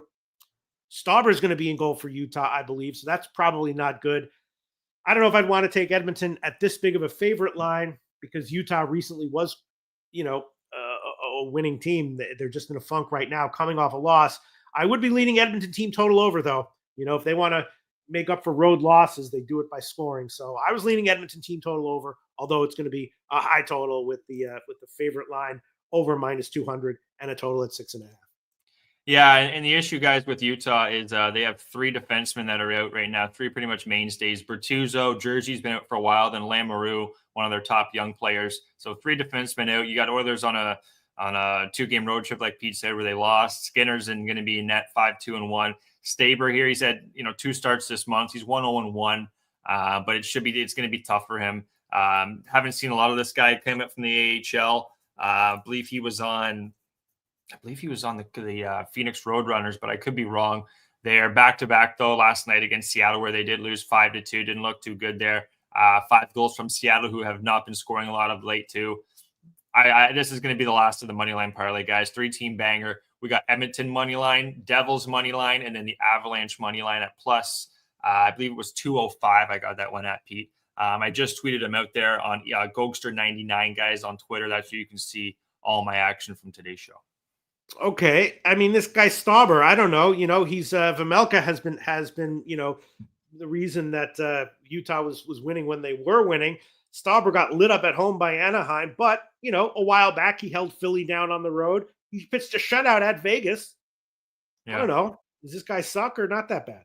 Well, defensively, it looks like whenever you have a goalie like this, I was saying with a Noonan even, like that, some teams just play better with a younger goalie. They're not going to leave him out to dry. They're not going to leave him out to dry. And the big thing is the shots on goal you got to look at. So 29-29, 24-22, then 30-26. Anytime if you get under 30 shots on goal, I would say that's a win for your goalie. So defensively, they have been playing better. The more we're looking at this, it's just going to be tough because you're going up against an Oiler team situation, Pete, where they've lost 2, and they're not coming off a back-to-back where Seattle going from Seattle to Edmonton, going to be cold. I got to take Edmonton here on the money line parlay. Not even thinking twice about it, to be honest. Okay, good comment here from Barry Smythe. Says, Jose, you're a bum. Like that comment. Very nice comment there. Okay, it's going to be a pass for me. Mr. Gokster, I would love to take a shot with Edmonton team total over, but it's scaring me a little bit just because this guy Staubrier, you never know what's going to happen. And the line is just too high for me to take Edmonton. All right, let's review our official plays that we've given for NHL. I'm going to hold off on the Boston game just because they're a team, I don't know, with the new coach. Makes me a little bit nervous. Here are all my official plays. Vegas, -1, about 150 or so. Pitt, Detroit, over 5.5, -140. Columbus, team total over 2.5, -114. Colorado, -1. That's about -125 or so. And then Philly, San Jose, over 6, -114. That's going to be all my official plays for today's big NHL card. What are your official plays that you're liking, Mr. Gokster, baby? All righty, guys. Like I said, Gokster99 on Twitter, but here we are. Quick overview of it. No goal in the first 9 minutes. Coming up here in 30 minutes. Coming up here, Boston and Washington +115. Also, Boston team total under 2.5, -105. Next game we're going to is going to be the Outdoor Classic. First period, both teams to score, St. Louis, Chicago. And then look at Bedard, new stick here, Sherwood, over 2.5 shots on goal, -110. Three-team banger, like I just said, Colorado Devils, Edmonton +205. We're on Buffalo first period money line +155. And then both Red Wings, Pittsburgh, and then Flyers, Sharks. We got first period, both teams to score in those games. And then also both teams to score 3 goals at +155, +165, around that range. And that's the card, guys. Full slate. Looking forward to next week. That was fun, Pete. Like old times, went an hour. Oh, yeah. Like old times. And I'm not going to add it to my list of official plays, but I'm going to look hard at it. And I might tail that Bedard over. The line just 2.5, right? 2.5, -110 too. Oof. Yeah, I'm going to look at that a little bit more, but that does seem like in a game like this, they're going to give him his time to shine. And Matty Ice, tank play of the day. Wow, look at that. Norfolk State first half +18.5. Tailing it. Against Tennessee. Very interesting. Yeah, I do like to take some of those big dog lines. Last night I took Pepperdine against Gonzaga, and they lost the first half. But then I went even bigger on Pepperdine second half and wound up covering that one. But a lot of these, huge dogs in the first half. I did have Bethune-Cookman yesterday, and that one cashed. But then I also took Southern, which was a loser. I was on Bethune-Cookman bigger, though. And Matty Ice thinks he has identified a first half huge dog. Norfolk State, first half +18.5, of course, going up against Tennessee. Some debate on this one, though. Where's the Morgan Spooner says, what's the angle? I don't see how Norfolk scores 50 on Tennessee. Matty Ice not necessarily claiming that they will score 50. He's just claiming that they will score less than 18.5 points less than Tennessee in the first half. Wow. Okay. Let's see. Other comments. Sir Mackie loves pie. Shout out to that squirrel around Loshak's neck. Squirrel, thanks for noticing, Sir Mackie loves pie. Okay. I guess that's it, right? We're done, right? Yeah. No. Fun Mr. Gokster, Happy New Year. Thanks for all your 2024 shows with us. Have a great 2025. Mr. Gokster. Be good, guys. Be good. All right. Now, let me see what we got. Hey, Jose Bouquett, are we going to do Bulls now or NBA, or what are we doing? NBA. Okay. I was not able to prepare at all for NBA today, but that's okay. We got Billy Brisbane, and I can set the shit up. I can certainly set the shit up. I can certainly look at an odds board and tell you what the odds are for these games. All right. Is Brizzy ready? He is indeed ready. He's coming back in a second, but yes, he is ready. Here comes the one, the only, one of the co-hosts of the Locker Room Talk podcast, the hottest show on Pub Sports Radio. It is Billy Brisbane joining the program. Billy, I like your jacket. How are you doing? Thank you. I'm doing good. Nice little New Year's Eve here with my guy, Pete. We don't stop. We had a good ass Christmas for anybody that's at Christmas Eve. We ran that shit up. I actually I gotta send this to Jose, all the bets for the year so far, but let's just say Christmas was really good. We went very, very nice, Brizzy. And I just in general love to hear your breakdowns and how you look at all these games. Yeah, New Year's Eve, we don't stop. People say, are you guys doing a show on New Year's Eve? I'm like, I'm not even going to answer that because I'm offended you even asked that question. That's what I said. I'm offended you even asked. So I didn't even answer the question. All right, let's get into it. Billy Brisbane. Unfortunately, I did not have time to look into these games in depth. Not that would have necessarily helped me, but we'll see what you can tell us about these NBA games. First game that we'll talk about, Milwaukee and Indiana. And of course, Indiana coming off of a split with Boston, right? Got blown out in the first game and then beat Boston down in the second game, winning handily as a double-digit dog. And before those games, they were rolling ATS, covering game in and game out, usually by margins. So Indiana is not a team I'd want to fuck around with right now. And then Milwaukee, very up and down. When they're good and winning by margins, but overall, and covering by margins, but overall, definitely losing ATS a bit more than winning ATS. So I didn't look into this game too deeply, but we got the Pacers as a small home dog. First glance, gotta think Pacers would be the way to go. Yeah, I would kind of agree with you. This game kind of comes down to the injury news report. I don't think Giannis is going to play with this game. I think he's going to be out with an illness. He hasn't played in about 10 days. The Pacers have played their best basketball of the season, though, over the last month, going 6-2 straight up in their last 8 games. In their first meeting of the year, the Bucks were able to get the revenge spot win comfortably by 12 points. But before that, if you remember back to last year in that playoff series, man, the Bucks had serious problems guarding the Pacers as their pace of play and ability to hit three-pointers. Even though the Bucks' perimeter defense has improved, I feel like the Pacers have been right along with them. Their defense has improved as well. In their last 3 games, they've only allowed 46.7 points inside the paint, which ranks just outside the top 10 in the NBA right now. And given the early time start, I think that usually favors the home teams. But this isn't my favorite spot of the day, but kind of feels like Indiana Pacers are the side. More notably, I actually think I'm going to roll out this player prop. You got to remember, it's Christmas Eve. I mean, not Christmas Eve, New Year's Eve. A lot of these players are going to get pulled in and out right before the game. So a lot of bets for me are going to be placed probably 30 to 40 minutes right before the game starts. The one I have circled for this one is Chris Middleton over 13.5 points. Good spot versus the Pacers here. I've been getting crushed by small forwards in the past few games. I mean, Jaylen Brown, Jalen Williams, Kuminga all went for 20-plus points in the last couple of weeks. In the last week, Giannis is probably going to be out for this one. And Middleton shouldn't be on the minutes restriction anymore. You played 28 minutes in the last game. I expect him to play more in this game, probably take more usage. It's no secret that Damian Lillard is going to shoot the ball a million times, but I would imagine that would be on the defensive scouting report as well. In the last 2 games last season versus the Pacers, Middleton played less than 21 minutes in both games and scored 19 and 17 points. So I think Middleton gets 16 points today.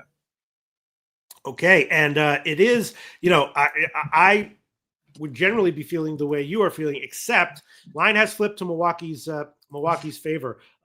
Someone, I think, who was it, asked about, saturated. Did this line open with Pacers a favorite? Yeah, they were about -1.5. Now it's flipped to Milwaukee -1.5. Now we'll see where it closes. The total's also gotten bet down a little bit. Chosen one, 4th game in 6 nights for Indiana. Fatigue spot for the Pacers. And Fernando Mendoza liking the over here. Real Stoney. Giannis was a full participant in yesterday's. Yeah, how much? I got to back at that comment. How much of a fatigue spot is it really? Yeah, 3 games of 4 nights, but 2 of those games are played in the same exact arena with no travel. Yeah, what fatigues NBA players? Not my area of expertise here. If you ain't ever fly before from Boston, Indiana, bro, that's like a flight. Okay, the line has flipped though. Flipped towards the Bucks. We'll see where it closes, and a small move to the under as well. All right, next game on the card is oh wait a minute. Yeah, all right. I should have started with Toronto Boston, but that's okay. Toronto, good game. I'm sorry. You started with the good game. Yeah, started with a good game. Now we have Toronto and Boston. Boston a massive favorite here. -17 is the line that I saw, and again Boston has not been a good bet ATS overall. And a lot of these double-digit favorite lines, they have not covered. Last time they were a 17-point favorite, they blew out Washington on the road by 14. So they lost ATS. Sometimes they lose the games outright. Sometimes they roll like they rolled Indiana. But in general, Boston, not a good bet overall, and especially as a big favorite like this. Then again, the Raptors, I mean, if ever there was a bounce-back spot for the Raptors, It was their last game, coming back home after giving up 155 points to Memphis. And this is how bad I am at NBA, Brizzy. I bet Toronto in that game. Okay. Transparency, baby. I bet Toronto in that game. They lost by 29. 29 is what they lost by. So how are they going to hang within 20 of Boston? I don't know. What do you think, Brizzy? Yeah, it's hard trusting the Celtics at this number, kind of like what you alluded to. They've been 0-5 ATS when favored by 14 points or more. In their last 21 games as double-digit favorites, they've only had a modest 8-13 ATS record. While the Raptors aren't going to win this game, they could definitely cover this inflated line. I mean, they've gone 19-12-1 ATS on the season. Given the early start time, we may not see Boston press on the gas as usual. The Raptors just got blown out versus the Hawks. So I feel like the bookies are just copy and pasting the result of that game. I'm not looking to get in front of this one, but the play would probably be taking Toronto team total over. Laying 20 points on a fucking 3 o'clock afternoon basketball game is just wild to me in the NBA. Yeah. Wow.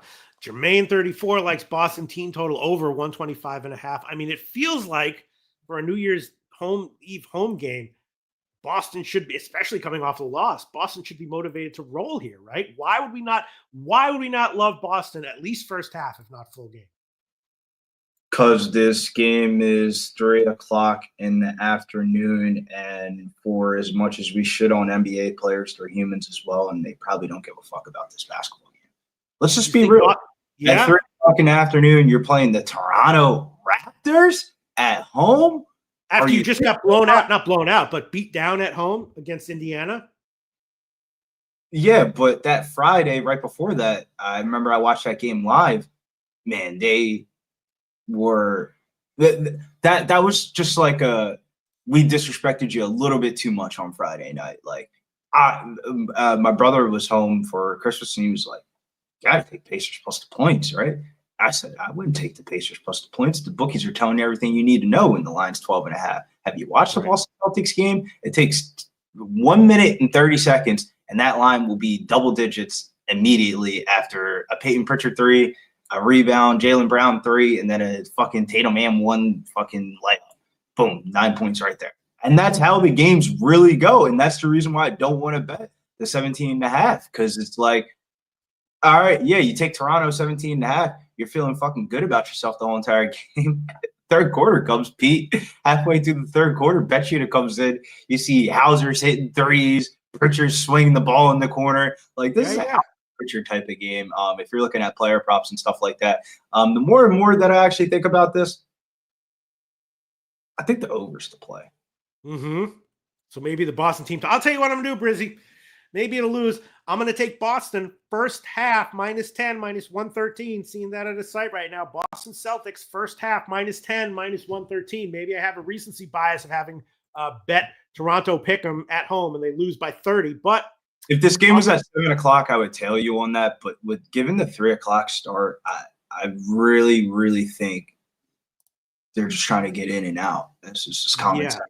How many fucking people are really about to be here at a New Year's Eve Celtics game compared to like if the game was at 8 o'clock?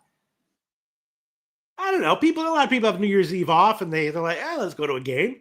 No, I mean, this game specifically, I don't think. Maybe they get people in the arena because it's probably the cheapest that the Celtics tickets will be all year. Maybe everyone, right? Yeah. And then you probably get. This is probably your token Christmas gift that a lot of people got in Boston. Yeah, you got a Boston Celtics ticket for Christmas. And you look at the game and it's fucking Raptors the day after fucking the day of New Year's Eve, and you're like, thanks, Grandmom. I didn't really want to go to the Celtics Raptors game on New Year's Eve, but I guess I'm here. How many people are like that in the stands? I'm going to take it. Justin McElvey finding me first half -9.5, -120. Thank you so much, Justin McElvey. All the Celtics. Let's see. Full house in Boston. Yeah.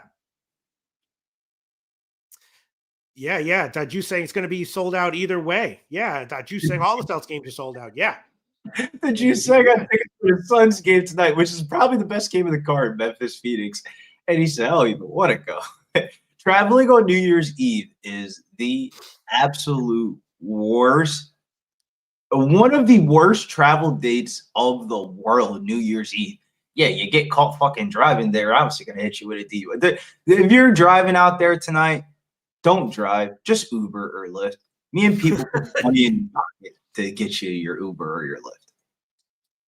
Bo Jackson saying, plus Raps travel back to Toronto to play the Nets tomorrow night. And 3-0 Michigan. Okay, we'll see. It's definitely none of these things are locks. Let's see. I'm glancing at the comment section. Okay. And yeah, so Jermaine liking Celtics team total over. That might be a nice spot as well. All right, let's move on. Next game on the card.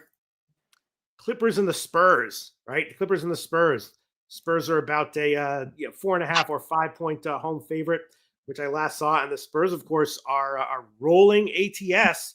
They're a lot of the, they're just coming off a road run, so their dog lines be a little bit inflated. But a lot of those lines in those games, I was like, man, they're giving a pretty decent team a whole bunch of points. And they didn't necessarily win those games straight up, but they did cover on their recent road run of 4 games. They had 3 games they lost straight up, but covered ATS. Now they're in the opposite spot at home, giving a bunch of baskets. And the Clippers have been all right too. They got some life to them. So I'm not sure. I guess I would check the line movement to see if that can shed any light on this. But as of right now, it would be a pass. Don't necessarily want to take, I guess I'd be leaning Spurs, even at 4.5. But now on the role of the favorite, maybe things are a little bit different. What do you think, Brizzy? Yeah, I'll be quick with this one. The Spurs are getting the benefit of the doubt of being the home team here and being in the public eye during their Eastern Conference road trip. But laying the points with them is just a whole different story, man. Yeah. As they've gone 5-5 ATS in their last 5 games as favorites, the Clippers, honestly, I hate to say it because I wasn't really too high on them before the season. The Clippers are they just show up and do their job. And in the year 2024, hey, that goes a long way in the NBA. When everybody shows up and does their job, you start winning basketball games. And that's what the Clippers have been doing. They won 5 of their last 6 games. They're still in this dog roll. But head-to-head wise, they've won 8 straight versus the Spurs. This feels like a good old-fashioned trap spot where the Clippers hold the value pretty far here in this game. And shout Okay. out Go ahead. he has a nice little note. He says Norman Powell over on his points prop, which is actually funny because when I was pulling up the player props for this game, this is the one that I had not written down but circled here. Powell's averaging 24.6 points per game this season, but over this line in his last 10 games, the Spurs have just given up some monster games to the wing position this last month. Dante DiVincenzo, 26, Mikal Bridges, 41, Sharon Sharp, 25, DeAndre Hunter, 27, all going off and clearing their lines over the last couple of weeks. While Powell isn't like a usage monster, he's their primary scorer in the Clippers right now. Okay. People talking apparently Alabama is shit in the bed, which does happen. Really watching this game, or are they just like looking at their phone? Because there's like I don't know. They are. But apparently Alabama down turned it over. All right. That's why you don't storm rain. It's a shitload of rain going on right now in this game. That's probably why they haven't looked too good. Oh, a lot. Okay, because I checked. I didn't see. It was sunny. It was not sunny. But it didn't look like it was. Yeah. This. What And happened? then I checked the weather report. All right. Okay, that's why you got to use raining hard. It's getting bad. Okay, It's raining hard. Like I'm They're actually crap all of a sudden. I might have to live bet this under to hedge some Bama. Yeah. All right. Sorry if anyone tailed it, but that's why you got to use proper money management. 1%, maybe 2% if you want, 3% if you really love it, but you got to use appropriate money management. All right. Next game is including if you're going to bet OKC. If you went all in on OKC's, games over the past month or so, well, you still would have lost. You still would be broke because they were a 13.5 point favorite, closed at Charlotte, and only won by 12. So if you started going all in on OKC on December 3rd, you would have been winning, and then you would have gone broke on the 28th. But that's the only loss they have had since then. OKC covering game in and game out, except for that one game against Charlotte where they were 1.5 points, too big of a favorite on the road. Now they're at home against Minnesota. Any reason to not think that OKC once again has at least a little bit of value? Yeah, I mean, fading the Thunder at home at this form is just a tough proposition, as they've just been a cash cow at home for a couple of years now in the NBA. It feels like when the Thunder are winning, they're usually covering the spreads. As 9 of their last 12 games have been by 8 or more points in their wins, while Minnesota's either like win or bust in their situations. I mean, each of their last 5 losses have been by 8 or more points, and that's exactly where the spread is tonight. While the margin of value isn't wide, but I also think the Thunder can roll in this spot, if that makes sense. Of like, I'm not the type of guy that caps a game and goes, yeah, at this point, this team has value of points. They're going to lose, but they're not going to lose by that much. I feel like that proposition in sports betting leads you down to more losing tickets than winning tickets. Bet on the shit that you think is going to win first. And then you kind of, make your own slate, however you want to do it. With the way sports betting's available now, you can do a lot of different things. Same game parlays of like some of these college football games, Pete, not to go off too off the dichotomy, is just ridiculous of like what you can and can't do for like parlays. Like I'm parlaying the team total over 21.5 with the quarterback to get 2 passing touchdowns. Obviously, the motherfucker's got to get 20. If the team's going to get 21 points, I hope the quarterback gets 2 passing touchdowns. So it's like that's how you got to kind of have to like play the game a little bit. It's not like the same game as we used to play, where you look at a given spread and you're like, oh, well, this team's going to cover the spread and da da da. I think the Thunder win this game. I think they covered the spread. I just don't think it's the best spot on the board. Yeah, line has as of right now. We'll see where it closes, but opened about 7.5. Now it's down to 6.5. So small move as of right now in favor of Minnesota. But again, OKC has been just absolutely rolling ATS for a while now. All right, next game on the card is Memphis and Phoenix. All right, let me just pull up the lines here. Memphis and Phoenix, and Memphis, of course, they were also great ATS until they ran into OKC in the last game, got blown the fuck out. But before that, they had not been covering every single game, but most of them. And that's going back, almost to the beginning of the year. So Memphis, clearly a team that probably is still significantly undervalued. You got Phoenix, covered their last game against Golden State, but before that, losing ATS most of their games. So adding it all together at first glance, you'd think, if Phoenix continues to be overvalued, Memphis continues to be undervalued, Memphis getting a bunch of points here might have some value. I'm not going to touch it, though. What do you think, Brizzy? Yeah, this one kind of made me a little bit mad because on my travels back to my house this morning, and when right before I left, I was typing up the games for the card for today, and no bullshit, bro. Like it might have been like an hour and a half. I thought I was high or drunk or something. So 7.5, Memphis. Who the fuck's out? Like I was looking at that line, like, hey, yo, who is out of this lineup that I don't know? And like, it was like one of the last games that I capped of like the slate right before I went to bed and shit. And I was looking at the thing and I was like, this line's too big. And then could you have not? It was maybe about 20 minutes later that line went from 7.5 down to 4.5, and deservedly so. At first glance, you would think you would want to back the Suns here with Booker back for this bout. Crazy how that fucking Christmas game went, Pete, of Booker missing the game, everyone slamming the Nuggets. The Suns end up winning, and then the next game they play the Warriors without Curry, and then they just it's crazy how the NBA works like that. But this is just too many points to lay with the Suns home road. Just in general, it's just asking a lot. Prior to that loss to the Thunder, the Grizzlies were rolling. They were just as hot as anybody in the NBA right now. And I say this every time we break them down. I think they're not the best team in the NBA, obviously not, but they're the deepest team in the NBA. Like they can go 11-12 on any given night. Shit, 10 people can go in that rotation. They have some guys in that rotation. They shouldn't be this big of an underdog.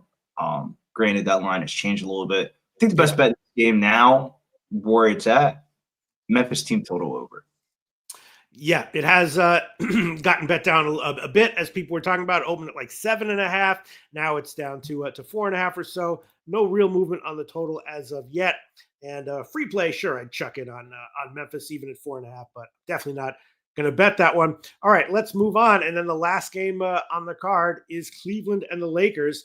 Let me see what's happened to this line. Cleveland is pretty decent sized. Pretty decent sized road favorite here. Of course, they have been winning almost everything and covering just a little bit less than almost everything, coming off a big blowout win at Golden State. Before that, big blowout win at Denver. Now they're on a back-to-back, though. The Golden State game was yesterday. Now they're going into the Lakers. And, Lakers also doing great ATS, but a lot of their covers have been as dogs, So it's a different situation for the Lakers covering. And when they were a favorite against Detroit at home, they lost outright. But the Lakers are getting some points here, and it looks like the line has moved in Cleveland's favor, I believe. I think the first line I saw was 4. Now it's up to 5.5. Cavs, a poor man's OKC maybe, covering almost everything. What do you think? Do they do it again here? Now, this is just a gut play, gut feel. I'll talk about it a little bit in the breakdown. It's honestly just to the point where it's like, fuck around and find out, fading the Cavs. You bet against the Cavs and let me know if you made money at the end of the night. There's just a couple teams on the slate that are on a second half of a back-to-back. Usually not my favorite spot on the card, but this line feels very short. It's saying the Lakers are live, but I just don't think they have the offense to sustain what they did on Christmas Day for the whole entire game. And LeBron's birthday was yesterday. So maybe they just come out hot. Like that's why I said it's a gut feel, gut play. I'm probably going to bet the Lakers first half here in this game. Okay. Yeah, I'm going to pass on this one, although it does feel like Cleveland is just rolling. All right, so just one NBA play for me. I will take the Celtics first half -9.5, -120 against the woeful Raptors to get a win. And Brizzy, what's your favorite play as of right now on the NBA card? If you can identify one. Memphis Grizzlies team total over. Let me get that line up for you here because I got to get the bet in my damn self. 115.5. I'm about to find a book that has 115.5. But that is going to be the play today is Memphis Grizzlies team total over 115.5. To be honest with you, Pete, going down this card, just in general, Milwaukee Bucks Pacers game, I think you bet the player prop of Chris Middleton's point prop, or you take his points and assist prop. I would probably just bet player props in that game. Raptors Celtics game, I actually think that game could just go over. I would actually want both sides though, because the Raptors, they've been a feisty team, but not on the road. On the road, some of their results are terrible. The Clippers Spurs game, I think the best bet on that game, we didn't talk about it in the breakdown, but I actually like the under 216 in that game. I think that's the best under on the card. Minnesota and the Oklahoma City Thunder, I like Minnesota team total under. And then Cleveland, Los Angeles Lakers. Half of me likes the Lakers first half, just off the fact of I think, come out hot for LeBron's birthday. He's feeling himself a little bit, and then they just get blown the fuck out in the second half like they do in every other game. The Lakers are one of the worst third quarter ATS teams in the NBA. So that's why I kind of like the Lakers first half. But if you're on the Cleveland side, I'll take the team total over. If you like Cleveland, you're basically saying the Lakers aren't going to play defense. And then I think the best bet of the card is Memphis Grizzlies team total over 115.5. Man, great breakdowns, Brizzy. And Cons Clips says, take Giannis points over. He eats against his team. I don't think he sits out. He has a hatred for the Pacers. All right, Billy Brisbane, what a year. I hope you have a great New Year's Eve tonight. Oh, yeah. Don't be particularly safe. I mean, don't be crazy, but everyone be safe. No. I wouldn't say that either. I wouldn't say be safe. Billy Brisbane's been so great doing shows with you, and we'll see you again next Tuesday, right? Nope. Not to be mistaken, this is a Jose question because I'm on another thing. Sure, are we going live tomorrow for New Year's Day? I'm not going out. No.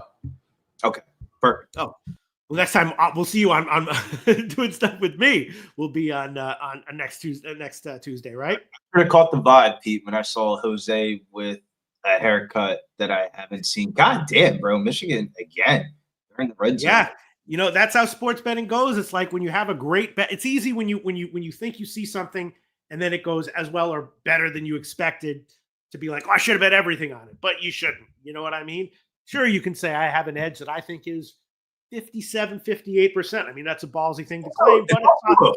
College football games, just from like a sports betting perspective, that has to be the longest sport to ever bet. The games are fucking 4 hours long. We watched the first 20 minutes. Like, get comfortable, get your seat up. Half the fucking world isn't going to watch this game until the second half, and they're going to wake up and be like, "Oh, babe was down." Yeah, you know, and it's. I remember last year in the first week. I think it was might have been the first 2 weeks, but definitely the first week. It seemed like every huge line move from opening to close. Not everyone, but it seemed like 70% of them lost by a mile. So if you're beating the closing line long term over a big sample size, that's great. That's what you want to do, but it definitely doesn't guarantee anything, and it definitely doesn't mean that you should go in on any of them. Well, sometimes go all in on any of them. Sorry? This happens to me a lot in the UFC and stuff. When you beat the CLV by so much, now you're entering a range where I call it the public fuck range, where the bookies see that this happens in football all the time. You bet a player prop, and then you look at your Twitter the next day, and it's the most bet player prop of the day, and you're like, God damn it, man. That happens all the time. When something becomes too popular or too public, that's when it starts losing. That would be our And I mean, I wouldn't even say that it's because they're necessarily the wrong side. It's just because it's a weighted coin flip that can go against you. You know what I mean? Like in poker, if you're a 90% favorite, you're like, look at me, I'm a 90% favorite. You're still going to lose 10% of the time. So to anyone who lost on the Bama game, I'm sorry, and just try to remember, you really have to. No matter how good of a capper or no matter what information you have, if you overbet your edges, you are guaranteed to lose. That's mathematically true. You can look at it. So you gotta, and it can be frustrating if you've got a $500 or $1,000 bankroll to have an edge that is there and only bet $20 on it. But that's the way it has to be. You know what I mean? You really should rarely be betting. Well, I guess on props, if you have a small bankroll, the prop market, you can be betting, a bigger percentage of your bankroll. But in general, you got to be really careful if you're ever betting more than 2.5% of your bankroll, 3%. It's just it's making a claim that you have a big edge on a game, which you might have, but it's a bold claim to make. You know what I'm saying, Billy Brisbane? There's always bankroll management. I always love to see the next day, but I also would say college bowl season, you got to take it with a grain of salt. Use it as a pillar, not a post.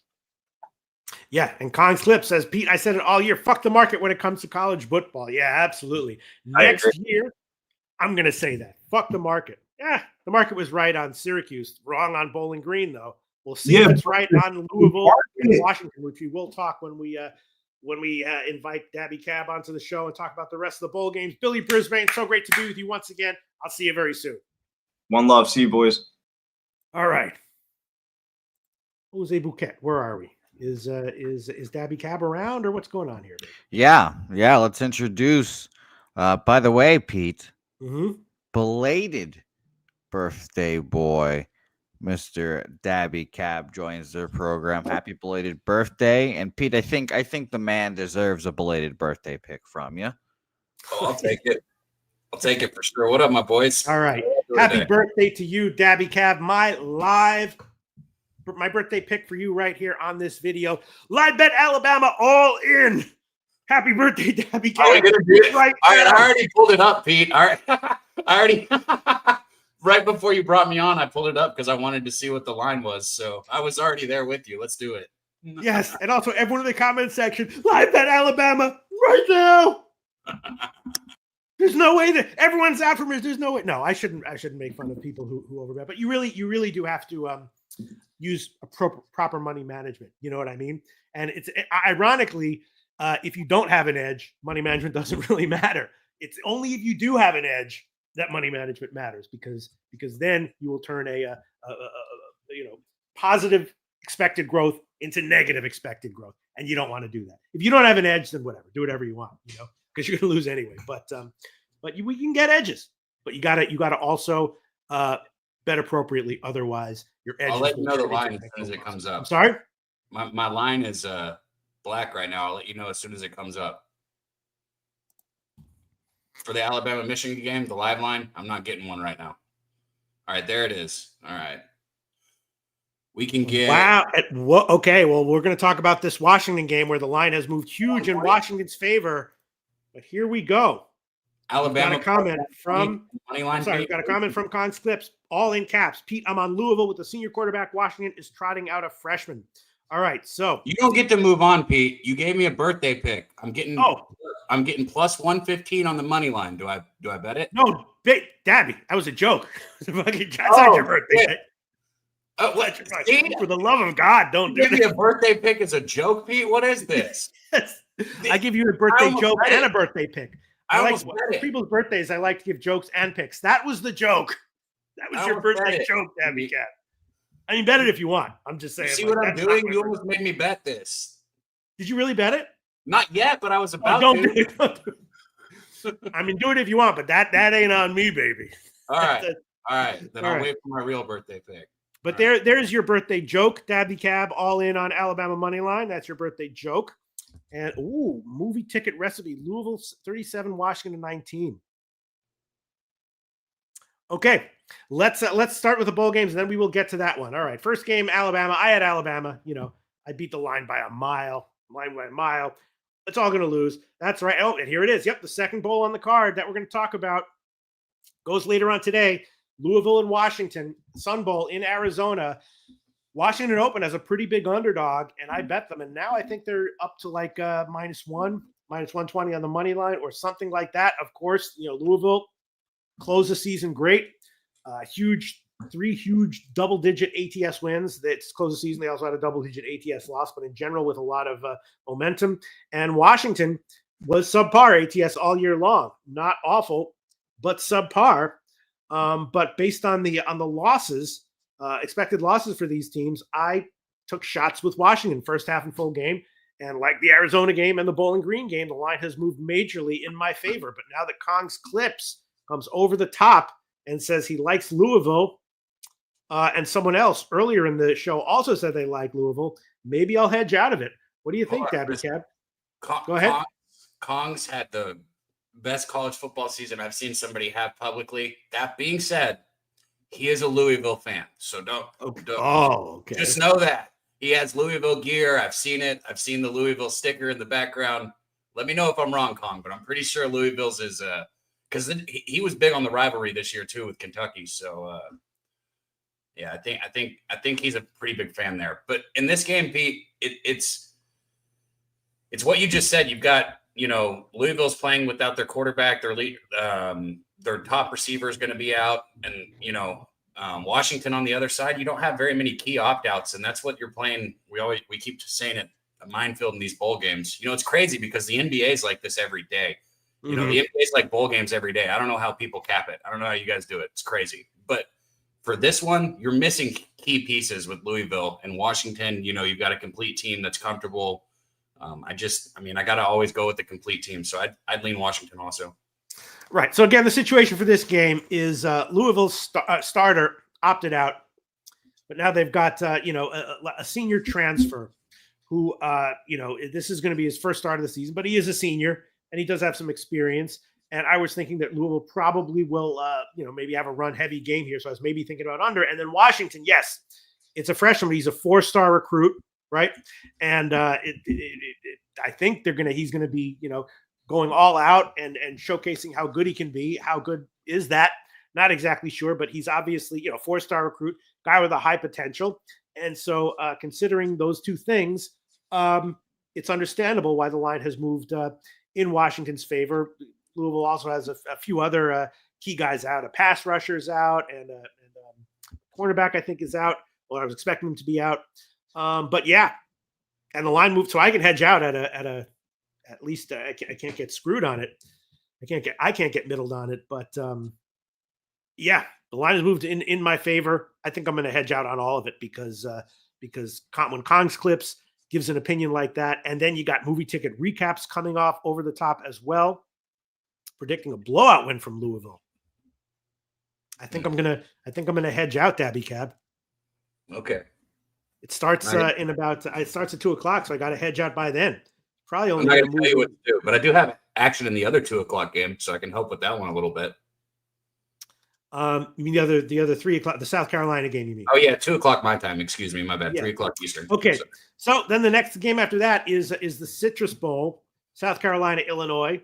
South Carolina, big favorite here, and South Carolina, of course, was awesome ATS all year long, just mostly covering game, but a couple ATS losses, but mostly winning game in and game out ATS, and they closed with a straight up win over Clemson, rival Clemson, and Illinois has also been good ATS. They, they were almost as good as South Carolina ATS on the year.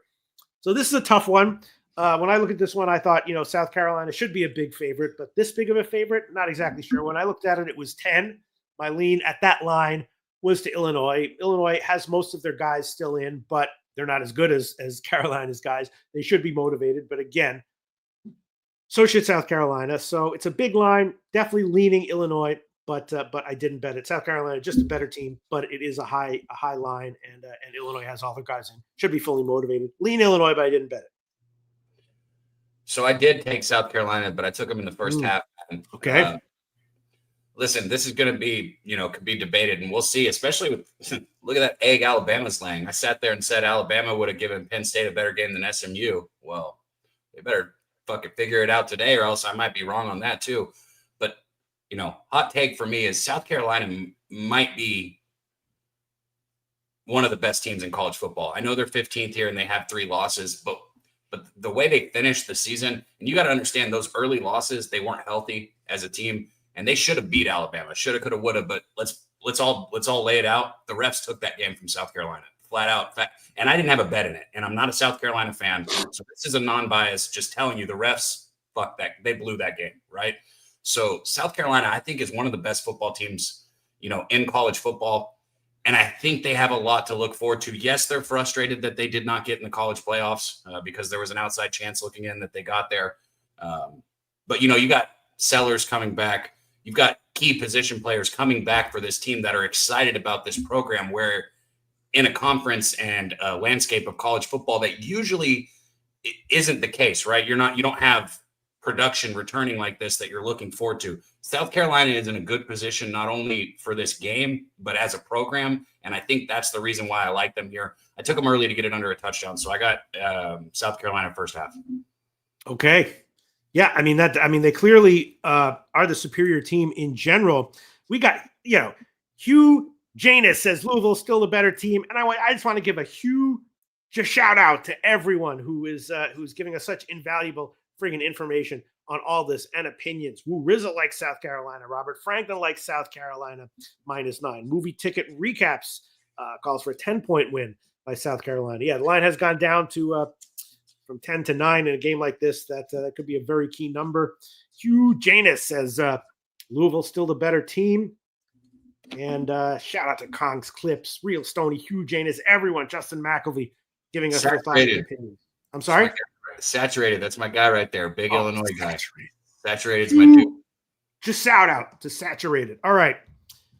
I think South Carolina might be the side. Maybe I'll tail you on this one because I do trust you. Huge shout out to you, Dabby Cap, as well. Thanks, man. I might take South Carolina first half and then revisit at halftime, depending on how the first half goes. But now let's move on to another game with a big line move. Kong's Clips. Everyone, tell us what you think about this. Baylor LSU. Another classic situation. Obviously, all things being equal, LSU the far superior team to Baylor, but because of expected motivation and personnel concerns, big move in favor of Baylor. It's the Texas Bowl in Texas. Baylor, they were great ATS to finish the season. They covered their last 6 games in a row. And LSU overvalued on the year, a bad bet overall on the year, but they did blast Oklahoma in their last game of the regular season. So maybe LSU doesn't really care about this one. It's very dangerous, though, to fade a program in a bowl game with players like LSU, as we have seen and are seeing right now, of course. Big line move in favor of Baylor, though. They were a small underdog to start. Now they're last I saw was like a 3.5-point favorite. And, they've got their guys in, bunch of guys out for LSU, which explains it. What do you think, Tabby Cab? I think, the one decent win that A&M had this year was over LSU. And I don't even consider that a great win because they figured something out about LSU. You can make this offense one-dimensional. And if you make LSU's offense one-dimensional, they're not a good football team. They showed, like you said, that they were overvalued all year. It's just because they were able to beat Ole Miss in that game and everybody got, way, way overhyped on LSU. They're not a good football team. I'm going to say it again. And this is a Baylor team that I think is going to just be able to score as much as they want. LSU's defense isn't going to be that. I like Baylor. I like Baylor here. I haven't decided how I'm going to bet it, but I think the Bears take this one away. Yeah, I mean, it's an interesting game with intrigue. Of course, the Baylor head coach, Arenada, was the defensive coordinator for LSU. LSU is going to have their starting quarterback in. It's losses all around the rest of the field that have caused this big line move. And, of course, Baylor has a big quarterback, Sawyer Robertson, who's really made the offense run, and he's going to be playing. So, the motivation certainly will be there for Baylor. But, again, as we're seeing in other bowls, the replacement guys for LSU, whoever's going to be on the field for them, are no slouch. Although, maybe it's even better because during the regular season, we think of LSU as a brutal, vicious defensive team, which is not the case this year, was it? No, I mean, even you could say injuries, this, that, and the other. I'm not a fan of anything LSU did, offense or defense. Even with their offense, they were able to throw the ball at the beginning of the year. I mean, Nussmeier people were talking about him as maybe a top pick in the draft at one point. I mean, they were literally talking crazy. And then all of a sudden they saw what he did with just a little bit of pressure, And they were like, oh, wait a second. This guy is not somebody that we should be talking about as, a number one overall. People were literally saying number one overall draft pick for him, which is just crazy to me because, he can throw it, but you put a little bit of pressure on him. He's not somebody that I trust to get away.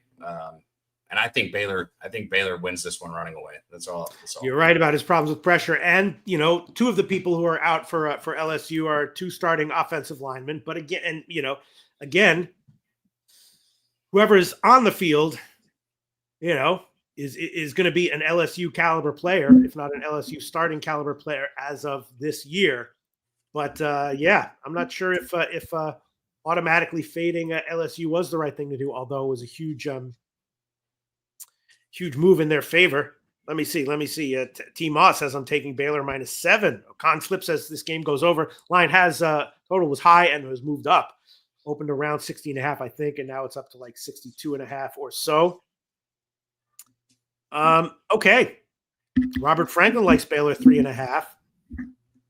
All right. So Kong's Clips and everyone are not coming in saying take LSU here, which is pretty interesting. Okay. All right. Next bowl on the card is going to be Dabby Cab. Here we go. Now we're going into the college football playoffs, which we did talk about last week a little bit. I'm passing on all these. Huge favorites against teams that are rested. You ready, Dabby Cap? First one, Penn State, Boise. Fiesta Bowl playoff game. Boise, a double-digit dog. Of course, Penn State crushed SMU in their opening playoff game. Boise had a bye. They beat down UNLV in their conference championship game. They did, at the end of the year, lose 3 of their last 4 regular season games ATS, but I think we can, throw that out for now. Obviously, some awesome NFL talent on Penn State, the running back, the tight end, but you're giving a lot of points. Last week, Con Clips, I believe, wasn't it Con Clips who said he loved Penn State to roll, to win by 2 touchdowns? I think the line has gotten bet up. It was first line I saw was like 10.5 or so. Now it's, where is it right? Yeah, about 11.5 for Penn State. I'm going to pass on this. With a free play, I would just tail our advisors from last week, throw it on Penn State. But I would do that just because I trust them. That is a lot of points to be giving to Boise. Maybe it's justifiable. I don't know. Here's the question, and I can pose this for you guys in the chat, and I want to hear. I hope there's somebody in the chat that can counter, what I'm about to say, because I would love to hear the other side of this. Because I've yet to bet this game either. But what happens if and when Penn State shuts down Gentry? Okay, what does Boise State do then? Do you trust Boise State to throw the ball up and down the field? Because I absolutely don't, right? And I don't think that Boise State has dealt with, and I'm not even very high on Penn State. I think Penn State lucked out with who they're playing. I mean, look at this fucking cakewalk that they've got so far, right? But I still think this is going to be a defense, especially on the front, that Boise State's not completely equipped to deal with, if I'm being completely honest. So I don't know if I like Penn State all the way up to 11 points, but I think they're going to make Boise State one-dimensional. And when that happens, I think this game becomes kind of a slugfest, which is in the favor of Penn State without question. Okay, Cons Clip says it's Penn State by 1 million. Wow, look at that. Penn State by 1 million. I mean, it certainly, I can understand it. I might tail it. I'm certainly not going to give it as an official play because I would never remotely come up with that on my own. Scary game to me. I'm going to pass. Is there anything you want to make official here, Dabby Cap? No. All right. That's it for the games for the bowls that go today. Next game we're going to cover, next set of bowls, go tomorrow, January 1st. And the first one, another one, similar to Penn State, Boise, Texas against Arizona State. Again, Texas beat Clemson handily in their opening round game to get here. And Arizona State, of course, we know the deal with them. Picked to finish last. Now here they are on a bye against Texas. Covered almost all of their spreads during the regular season. Catching a huge dog number in Atlanta, Peach Bowl, up against Texas. Geez, I don't know. Texas is great. 13.5 points or 14. Let's see what the first line I saw was 13.5. Where are we right now with this one? Yeah. Oh, back down a bit to about 12, but still Texas a double-digit favorite against Arizona State. And I do, in general, tend to like to fade the Arizona State type teams all the way up to like the absolute, like in the NCAA tournament. I bet on them the entire way up to the Final Four and then try to fade them in the Final Four. I guess that's the way it feels here, but this is just a lot of points. But again, last week, people were also saying Texas is going to roll as well, just like Penn State. What do you think, Dabby Cap? So this one's a little bit more difficult for me because look, this is what I've said about Texas multiple times now. Their biggest two games were both against Georgia, and they lost both of them. I just want everybody to understand that. Now, Arizona State is not Georgia, but everybody seems so high on Texas. Like they're the sweetheart to win this first college football playoff with 12 teams. And I don't see a lot of people liking Georgia. As a matter of fact, most of the people like in our realm like Notre Dame. I know the public is on Georgia, but most of the cappers that I've spoke with are on Notre Dame, and a lot of them like Texas.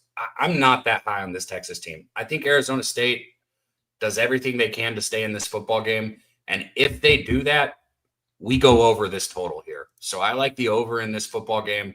I don't want to have to try and guess whether or not Arizona State backdoors this or not. But I do think they at least fight. And if they put up some fight, this game goes over. So I like the over here. Yeah, I mean, of course, Arizona had a big offense all year long. That's how they achieved what they did. They crushed Iowa State in the conference championship game. It's just how vicious is Texas defense, though. How vicious. Yeah, I mean, I just was looking at Scadaboo's props. He's at 99 or a little over 100, like 101.5, depending on where you look.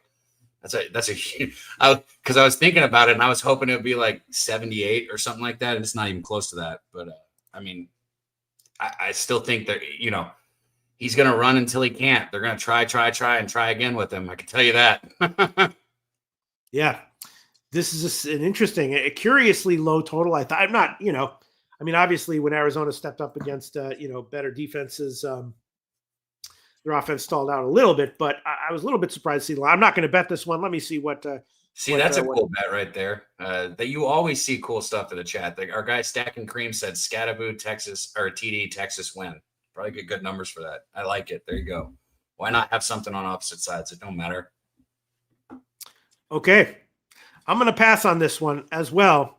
Seems like from the people in the comments section that this one is a little more difficult as far as a big cover by the big favorite is concerned than the Penn State game. I'm going to pass on that one. Maybe make a second half play. We'll see. Now we're going to move on. Next game on the card. Dabby Cab, you ready? Ohio State, Oregon. Forgot who it was from last week, but saying that they liked Oregon here. Of course, these two teams already played once this year at Oregon. Oregon had the home field advantage in that one. And Ohio State almost won that game, right? They were driving to kick a game-winning field goal, and the quarterback kind of messed it up. The clock ran out, and Oregon on their home turf wound up getting a win, right? And Ohio State crushed Tennessee in the first round to get here. So that's understandable why Ohio State on a neutral site would be a favorite, despite Oregon being the number 1 seed. This, of course, is being played in California, the Rose Bowl. You know, Oregon, though, beat Penn State, you know, and so, you know, and that was, you know, so I'm not sure exactly how much to downgrade Oregon here for not playing at home. It's a tough one. The line is very competitive. And last week, people we respect were saying Oregon. There was some love for Ohio State for sure, but more confident opinions were on Oregon as a dog. It's going to be a pass for me as well. What do you think, Dabby Cab?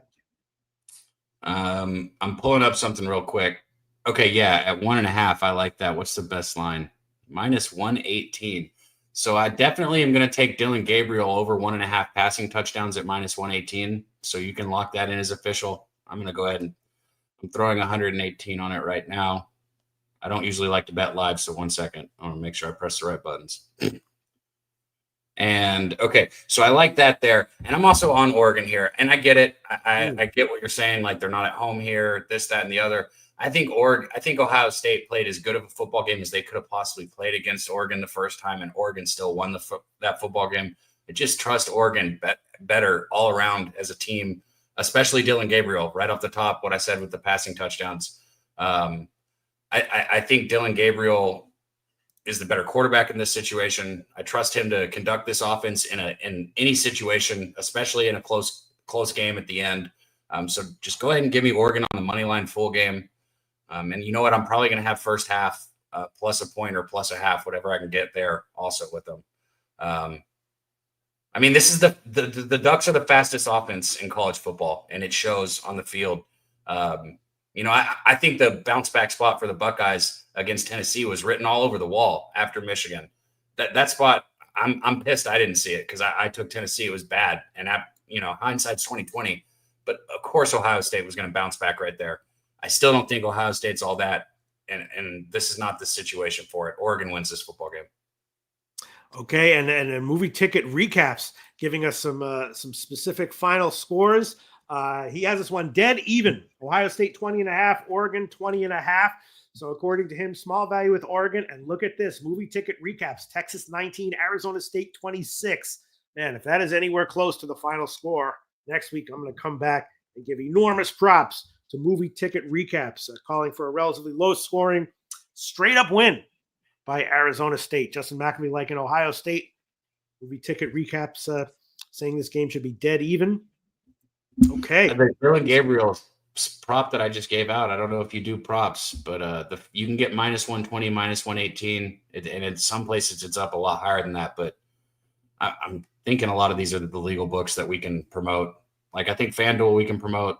Anyways, I'm not even going to go through it. I'm just saying there's a lot of good lines out there for this. And 1.5 is a very reasonable number for Gabriel in this game. I think it's a great bet if you want it. If you want a birthday pick from me, there you go. I got you. Okay. All right. Yeah, and maybe a live bet here might be worth a shot as well. All right, and now let's move on. Dabby Cab, the last game in the playoffs, college football playoffs, is another one. Very competitive line. Notre Dame and Georgia. Last week, I believe it was Con Clips saying that he liked Notre Dame as a small dog. Of course, Georgia's starting quarterback out, so now it's going to be Gunnar Stockton who's going to be starting against Notre Dame. Carson Beck is gone. Stockton has some time to figure things out, to get some reps with the offense. You know, probably Georgia will be roughly as fearsome as always, or maybe not. Notre Dame, popped Indiana in the first round. Awesome ATS all year long. And Georgia was one of those elite teams that was at times underwhelming ATS in games where they didn't really care. But then when it really mattered, they did tend to rise to the occasion. Very competitive line here, played in New Orleans, the Sugar Bowl. Last week, Kong's Clips, I believe it was, said he liked Notre Dame as a small dog. And I believe Notre Dame is still a dog here. Yeah, 1-point dog, low total of 46. Another pass for me. It'll be interesting to see how it turns out. Maybe a halftime bet. What do you think, Dabby? And give me Kirby Smart and the dogs. I already said it. I know I'm going against some cappers that I like, and I guess I'm probably with the public if you look at the bets, but whatever. It's not about that right now. Right now, it's about the fact that I trust Kirby Smart. And look, if your reasoning for betting this is Beck being out, he has not been a plus for Georgia. Okay, if anything, he's been the problem with Georgia. The reason why they've been so mediocre this year is because he's been terrible. Beck has not been good. He's been throwing interceptions, making bad decisions with the football. Georgia does not take a step down with him at quarterback. If anything, they have a chance to take a step up here, in my opinion. So I like Georgia here. And I'm just going to go full game. And at 1.5, depending on the money line, I'll see what I can make official here. I want to give out a live line for the show, so 1 second. And Kong's Clips saying, officially give me the over in Ohio State and Oregon. Yeah, that was my note. Was not that I liked the over, but why is the line so low? Two huge offenses, obviously. Yeah. Why is the line so low? That I was thinking maybe weather. I was like, I'm going to look into this more, but you just need Dylan Gabriel. Sorry, go ahead. You just need Dylan Gabriel over 1.5 touchdowns. So if you really just want to bet it. All right. Well, Dabby Cab, like in Georgia, close to pick 'em, just -1 now. -115 is the money line, so I'll make that official for the show. Yeah, we'll see where this closes. Big O says, go ahead and pick Georgia. I think probably implying that he thinks that's a bad pick. It's okay. Yeah, I hope y'all cash if that's possible. I'm once again going to pass on this one. Movie ticket recaps, Notre Dame. I'm copying and pasting all these. Movie ticket recaps, Notre Dame 31, Georgia 21. Movie ticket recaps. Thinking the Ohio State-Oregon game, roughly accurate, but Arizona State and Notre Dame with clear edges, according to movie ticket recaps. Mathematically predicted final scores. A 10-point win from Notre Dame for movie ticket recaps. And then he comes in with not sure I would take Notre Dame, though. Thank you so much, movie ticket recaps, for all your input, insights, and then comments on your own inputs and insights. Hell yeah. Okay, so that does it for the college football playoffs. Now let's move into the rest of the bowl games leading up to next Tuesday on January 2nd. We have Duke and Ole Miss. Gator Bowl in Florida. Again, Duke closed the season with nice wins. They were great ATS all year long. The last 10 games or so, they covered everything except maybe 1 or 2, but they were rolling ATS. And Ole Miss, Lane Kiffin, big defense, but they were a little bit subpar ATS. They closed their regular season with a win over Mississippi State, but in general, in the second, in the last 2/3 of the season, a little bit subpar ATS. Now they're a huge favorite against Duke, and you can guess why, because there's a whole ton of people who are out for Duke, while Ole Miss, Jackson Dart, quarterback, he's going to be there. Most of the Ole Miss seems to be motivated. I guess I do think that that Lane Kiffin will be able to get him motivated here and to run up the score and get a cover. The players seem to be saying that they're on board with it. I don't know, man. Defections everywhere for Duke. Starting quarterback in for Ole Miss, a big line, but not massive line. And I believe that the quarterback for Duke is going to be because the starter's gone. And then there was the other guy, Grayson Loftus, I believe is out because of concussion issues. And I think it's going to be this guy, Henry Bellin IV, who I think is also, a senior with some experience, but probably just not very good. I don't know. In retrospect, Ole Miss might win by 30 easily, and you'll think, wow, I just left money on the table. Or maybe not. What do you think, Davy Cab? I'm trying to find it right now. Is Ole Miss going to have their full defensive line? They've got most of them in. Yes. Most or all.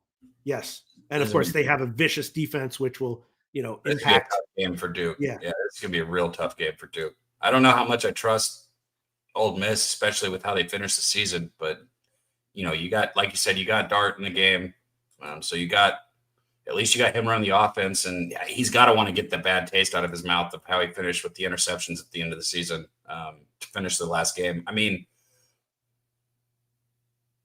I'm not laying 17.5, but I think this is a bad situation for Duke in this game. Yeah, their starting quarterback gone. Then the backup, I believe, has concussion issues. The guy Henry Bellin the fourth, and most, if not all, of Ole Miss's formidable defensive front is in. I have that in my notes. It might be wrong, but I have that in my notes. If anyone can confirm or dispute that, I believe, yeah. I'm thinking that even though I just got burned with the Alabama first half, I did cash with a whole bunch of others, UTSA, Syracuse, in these kinds of situations. Let me see. Yeah, and Con Flip says I don't trust Jackson to stay in the game. I'm just going to take the first half. I think I'll add that on as an official play. I will do that. I'm going to take Ole Miss first half. I'll trust these assholes to get it done. And Duke, you never know. You did bring. I try and root for. If I don't have a bet in a game, and I know one of my friends does, I try and root for it. Pay attention. You did pretty damn good through that first round of breakdowns we did. I went 2-1, but so I didn't really hardly even have any bets. But I think you did pretty good, didn't you, Pete? Oh, in our bowl game coverage. Yeah. Oh yeah. No, I can tell you my fishing record. I hit everything except the Bowling Green game. I had 2 losses, and then I had Louisiana Tech. The last 2 games I lost. Louisiana Tech and Missouri first half were also both losers. But everything else, I cashed. I'm up a nice bunch of units. All right, I'll take Ole Miss. It's 7.5 minus 128, and if they roll, they roll. I'll take the 9.5 minus 113. I'll make that an official play. Another official play here. Ole Miss first half minus 9.5 minus 113. If the game goes according to plan, based on everything we're seeing and hearing and reading, they should roll by 10 in the first half. If not, I'll eat another 1.5 units. Yeah, sorry, 1.13 units of loss. But I'll take that one. They should get it done. First half minus 9.5 minus 113. And we'll see how it turns out. Okay, next bowl game on the card that we're going to cover here goes January 3rd, and that's the First Responder Bowl in Texas. And I'll tell you right now, this is going to be a pass for me. I could be convinced to take the over, but this is a classic bowl where both teams have all sorts of roster chaos. They both like to play an up-tempo, offensive-oriented pace. So, there's defections on offense and defense. So I guess free play, I'd throw it on the over, even though it's a very high total. Texas State was a big favorite. It was let me see, it was 12.5 when I saw it, and now it's up to 13.5. Total still at about 61. Because if you look at the overall losses for these teams on paper, North Texas appears to have significantly more losses, and maybe less motivation. North Texas closed the year with a straight up win over Temple, so they ended the regular season with a win, but they were way overvalued. They lost their last 5 games ATS, and Texas State was a team with some good ATS character to close the season. They started the year bad ATS, but then they covered 3 of their last 4. So Texas State appears to have the program character heading into this game and significantly fewer losses, and that's why they're such a huge favorite. I'm going to pass on it, though. I'm not totally convinced because there's going to be a lot of defensive starters missing for both teams. Go ahead. So a couple things in the chat. Shout out to our guy, Real Stony. He said, you mean low tide, because Andrew G said new low for Roll Tide. Listen, you're not missing Nick Saban too much, are you? Yeah, I was reading somewhere someone was saying that they have the wrong cleats on. I saw an interview, very quick interview with Bill Belichick, where he was talking about that was one of the things he was great at, figuring out what to put on their feet. That shit matters. It really does. Coaching matters so much, even in the NFL. It does. Yeah, it's everything. And for this game, look, now I know North Texas and Texas State are just maybe a half step above UTSA, but this is more of like a Jose. Like these teams play around in Jose's realm, so maybe Jose would know. They're in this tier, right? Down here. But I got nothing on this. Yeah, I mean, there's a whole bunch of defections for both sides, especially on the defensive side. Yeah, all the good players want to go play at a big school. Yeah, and and the North Texas quarterback is a big loss. Guy Chandler Morris, the guy who's coming in as a true freshman. He did throw a couple passes, but he wasn't rated going into the season. He wasn't a rated prospect, so it's understandable why Texas State is such a big favorite here. But again, they've got a lot of defections too on defense as well. So so I'm going to pass. Defensive guys out for both teams. True freshman starting for North Texas. If it was -3.5, I'd take a shot with Texas State. 12.5, wherever it is right now, it's going to be a pass. And I guess lean to the over, but even that I think is pass worthy. All right, next game on the card, the Duke's Mayo Bowl in North Carolina. It's Minnesota and Virginia Tech. Another game with a lot of opt-outs, but Virginia Tech with a lot more. Minnesota was awesome ATS all year long. Great defense, questionable offense. And then Virginia Tech, another team, closed the year with a big win over Virginia, over their rival. You see this a lot in bowl games. Team that closes the year, bad ATS, then their last game is a big win over their rival, and then they have a ton of opt-outs heading into the bowl game. So that's the situation here. So it's no surprise at all that you have Minnesota as a big favorite, and a game with a low total, despite the fact that Minnesota doesn't really have the offense that inspires confidence to get a cover as a big favorite. Minnesota does have some big loss on defense. There's some guys who are still going to be in. They're still probably going to be the toughest defense that Virginia has faced all year long, but there are some defensive losses for sure for Minnesota. Virginia Tech has losses everywhere on the defensive side and everywhere. They're starting a freshman named Pop Watson. Maybe I'll call myself Pop Loshak. That's kind of a cool name. Pop Watson, a freshman who has, he's much a better runner than passer. So that'll probably be problematic if Minnesota has any kind of a defense close to what they had during the regular season. PJ Fleck also has a good, ATS record in bowl games. Not a huge sample size, but it's still something that I think matters. So adding it all up, not a surprise at all that Minnesota is the level of favorite that they are. I don't know if I can pull a trigger on it. Free play, sure, I'd throw it on Minnesota. Same. I don't got too much on this. It's like, I guess you could talk about Fleck. He's 4-1 in the spread on bowl games, so there's something for that. I don't like him. He's got that. I heard about his program that he has where he basically encourages players to snitch on each other, right? Like you get like rewarded. I don't know what that is, man. That's terrible. I mean, I guess, I there's no positives to it. I don't see how that builds chemistry. That's a weird thing, weird in clubhouse thing here. But at this point in time, if you're with somebody like that in the season still, I guess you're ride or die at that point, right? I guess you buy into the weird mentality. And I just think that, 8 points is a lot for a team like Minnesota, but it's there for a reason. Yeah, man, I would love to be in the same clubhouse with you under PJ Fleck. I'd go up to him, I'd be like, Dabby Cat, he's whacking off over there. Jim. He said this rule is lame as fuck, coach. Unbelievable. Is Dabby Cab doing it's leg day for Dabby Cab and he's doing it like, no, I just caught him whacking off over. You'd be cut from that fucking team and I'd get a reward. I'd get a bonus. All right, man. Yeah, it's up to 9 now. Probably Minnesota first half is worth a shot as well, because if the game goes according to plan, Minnesota should be able to handle them fairly easily, fairly early. Let's just see what the first half line would be. It's 4.5 -117 here. Money line's close to -300. Can't take that. Minnesota first half -4.5, -117 might be worth a shot. Probably has a little bit of value there. But I'm going to pass on that one. All right. And then the last bowl game on the card, another one. This one I did bet. There's been a big move on this one, and this one I did bet. It's the Bahamas Bowl, Buffalo and Liberty, right? Buffalo, of course, a MAC team, closed the year with 2 big wins and covers, and Liberty often is a program that is great, undervalued, better than expected. This year was the opposite for them. This is like one of those years when Gonzaga is actually overvalued and underwhelming. Liberty has an underwhelming year.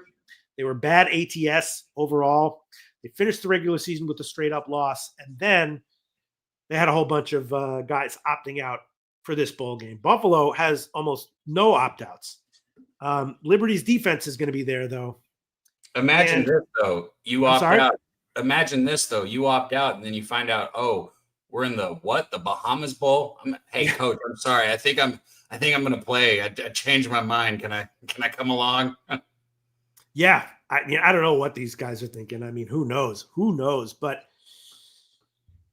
Liberty, their starting quarterback opted out, Salter, and that's a big loss for them. I assume that means they're going to be a lot more run heavy, which sort of fits into Buffalo's strength on defense. Buffalo is a lot more vulnerable against the pass during the regular season, a lot stronger against the run. So if Liberty is more run heavy, that presumably is good for Buffalo. Buffalo's starting quarterback, CJ Agbana, is a senior, had a good season, and he is going to be playing. So, the Buffalo offense wasn't a great MAC offense, but it was good at times. And Liberty, though, from what I've read, and maybe I have to update it, but most or all of Liberty's defense is going to be there. So it's just, Liberty's offense takes a big hit. Maybe that means we lean under. I took a shot with with Buffalo. Small shots, first half and full game. They opened as about a 2-point dog. Now it's flipped. They're about a 2 or 2.5 point favorite. Let's see if the line if the total has moved at all. It was 51.5 when I saw it. Now it's down to 51. I guess I'd be leaning under and and I did bet Buffalo. Probably lean to the under, though.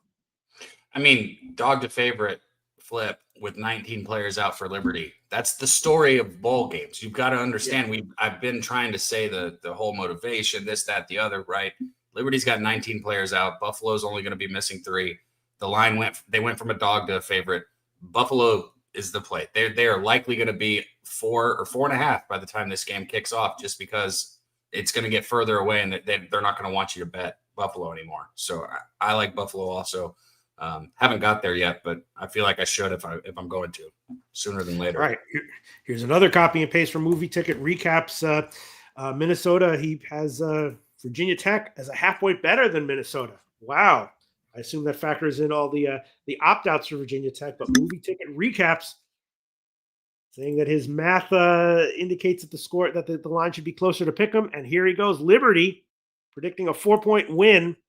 Liberty over Buffalo, but again, not that it's like when when Michigan or one of these elite teams has a bunch of guys out and then the guys who replace them are just as good. But Liberty's a quality program, of course. You know what I mean, Dabby Cat? Yeah, sorry, I was muted. I didn't realize I was muted. That's just the first time, though. So the under is still alive if you took the 1.5 on my mutes. And I think I've cashed it like 5 or 6 shows in a row. So shout out to me. Anyways. Oh, okay, Movie Ticket Recap saying the averages are just average. They don't count for all the player outs. All right. Yeah, I mean, and then Buffalo. Yeah, that makes a huge difference. Buffalo's a MAC team. We know kind of how they are in general against the rest of college football. And Buffalo's wasn't necessarily a world-beating MAC team either. But their offense was productive. And again, if Liberty goes run heavy, theoretically that should help Buffalo out.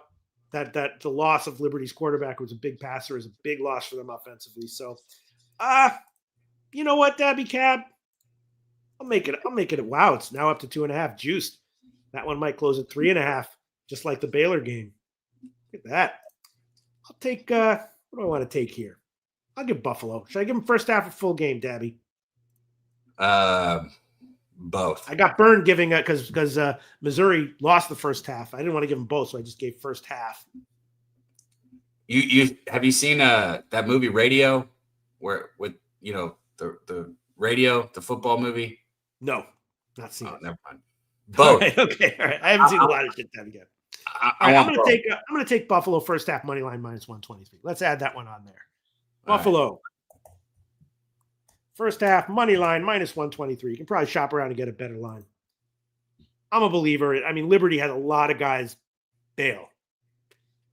And again, senior quarterback for Buffalo should be motivated. What'd you say, Dab? I'm sorry, the chat. I didn't mean to interrupt you again laughing. Nibbler said radio is the biography of Ramon Scott. That's fucked up. Shout out to Ramon Scott. Oh man, this guy Nibbler. I hope he's just kidding around about how upset he is about the Bama loss. Yeah, you really gotta bet size appropriately. All right. I would have laughed no matter who you put at the end of that sentence, by the way, Nibbler. That I wasn't laughing at Ramon. It's just that comment would have been put. You could have put Pete there, and I would have laughed just the same. Or me, I would have laughed still. All right, so I have two more bowl game official plays that I've given. Ole Miss first half -9.5 -113, and Buffalo first half money line -123. And if both of those hit, I will only be down 0.3 of a unit after the losses that I gave on the Alabama first half plays, which that's just how it goes. But that's it. I'm adding Ole Miss first half -9.5 -113, and Buffalo first half money line -123. Dabby Cab, please just remind us what you've given officially, what you're really liking so far in the rest of the Bulls schedule. All right, so I'm going to load up on Oregon. Dylan Gabriel over 1.5 passing touchdowns. Like I said, shop around -118 is the best I could find. I'm going to take that. I'm going to take Oregon first half ATS. I got to go look and see what the best number I get is. And then I've got full game on the money line with Oregon. So I loaded up there. I took the over. I haven't bet it yet. So let me go in there and pull it up right now. I am on Georgia. Let me get that one out of the way. I took Georgia money line. I'm on South Carolina first half today in that game. And then the over, which one was it that I said I was going to make official because I hadn't bet it yet? There was one other game I was liking the over. I got to go back and look through it. Okay, sure. I'm just glancing at college basketball right now. We can shoot the shit a little bit here, but I got to get out of here before 2 o'clock. We don't got it. I'm sorry. I'll tweet it out anyways, Pete. I don't like to give it out until I actually bet it. So I need to look, and I don't like to bet it when I'm sitting here live because I press the wrong buttons sometimes. So yeah, no, definitely, Dabby. All right, so I'll just go over college basketball very quickly. Again, I want to get out of here by about in about 15 to 20 minutes or so I can hedge out of my Washington bet. Maybe get a middle there. Yeah, college basketball, it's the beginning of a lot of the conference play for a lot of these teams, and you never know quite what to expect. Some teams make stark turnarounds right now and in early January. I did take a shot with Utah against Baylor, big dog at Baylor. I took Utah full game plus 11.5 in the first half as well. Got the line there, but that's just two modest plays. Big 12 play starting and Utah getting a whole bunch of points against Baylor. St. Bonaventure is really interesting. They have been great this year. St. Bonaventure, great defensively. They're a home dog against TCU, who was picked, of course, to finish first in that conference. So it's interesting. And St. Bonaventure has been a great ATS all year long. And they're a dog to VCU. I have a lean to the under on that one, although it's a very low total at 63. But interesting to see how that one turns out. VCU, a road favorite against St. Bonnie, who's been awesome. Kind of like St. Joe's -9 against UMass. Let's see. Oh, yeah, LaSalle Dayton. That's an interesting one. I was leaning under, but I think the total has moved up. A lot of interesting stuff on Norfolk State is Matty Ice, the taint play of the day. Norfolk State first half plus 18.5 against Tennessee.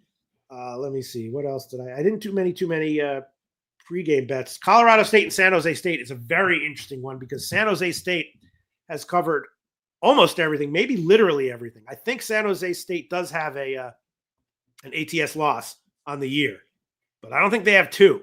San Jose State has been awesome. They might have two, but they definitely don't have three. San Jose State has been absolutely rolling ATS at home against Colorado State, and they're getting a dog line, and it was just 3, and now it is, where is that line? Yeah, 3.5. I don't quite understand that, but I did bet a little bit on San Jose State first half and full game to start. Took a small shot with Providence, getting some points against Marquette. In general, I love Marquette and any Shaka Smart coach team, but Providence is getting a bunch of points. So I took them small first half and full game. Same thing with Wyoming, also home dog, getting a whole bunch of lines, a whole bunch of points, and now they're at 7.5. So I might be on the wrong side there, but those are all just small as of right now. Taking it very light, and that's it for me. College basketball. Anything you want to shout out for college basketball, Dabby Cab? No, but since I had time to focus, I could make my bet while you were doing that. It was the Texas-Arizona State game. That's the one I wanted to add the over in. I got over 51. That's the best number I can get at minus 110. So the over in that one. And sorry to do this again, but since, like I said, because I wanted to get all the bets in. So Oregon, I got plus 112 on the money line. Georgia, you can get full game on the money line at minus 115. And then, yeah, I just wanted to let everybody know the juice on those also. Sorry. Okay. Let's look at last minute comments on college basketball, and then we'll wrap this up.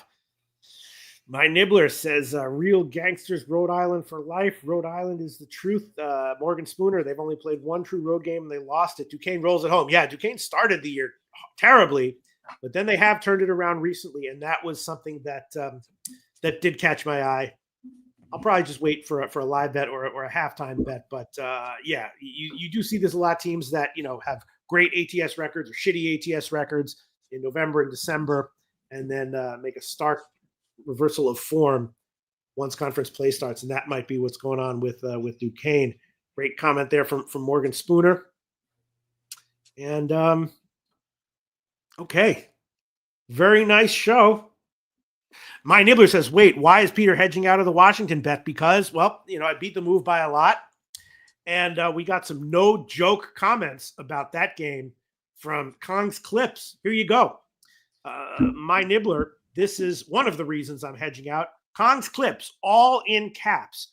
Pete, I'm on Louisville with the senior quarterback. Washington's trotting out a freshman. Now, yes, Washington's trotting out a very highly rated, highly touted freshman, and Louisville trotting out a senior quarterback with some experience, but there's a reason he's a senior quarterback who hasn't played a lot. And then someone else said, and also Louisville is just the better team. So, I'm glad the line moved in my favor. I definitely trust Kong's Clips that much. And if Washington winds up rolling, I'll be totally fine with my hedge. But that's why I'm doing it, Nibbler. That's why. That's the answer right there to you, Nibbler. I hope there wasn't an ad. Oh, man. I'm losing my voice. What a great and concept that to hear everything is always in caps. Yeah. Good callback. I'm proud of you for that one, Pete. Yeah. All right. And Jermaine 34 likes Tulane plus 2.5. Let me remember who they're. Oh, yeah. They're playing Charlotte. I mean, yeah, I certainly, that's defensible.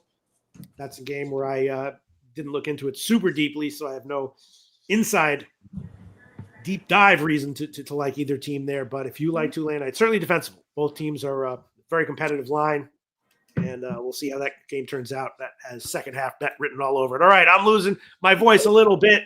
Jose looks like a great show. I'm sorry. Jose looks like he got his haircut for his driver's license. Did you get your driver's license picture, Jose? Yeah, it's not, my voter ID. I need it, obviously. See, that's a clean cut guy. That's a guy. He looks like he's like a guy with an upstanding citizen from the 50s.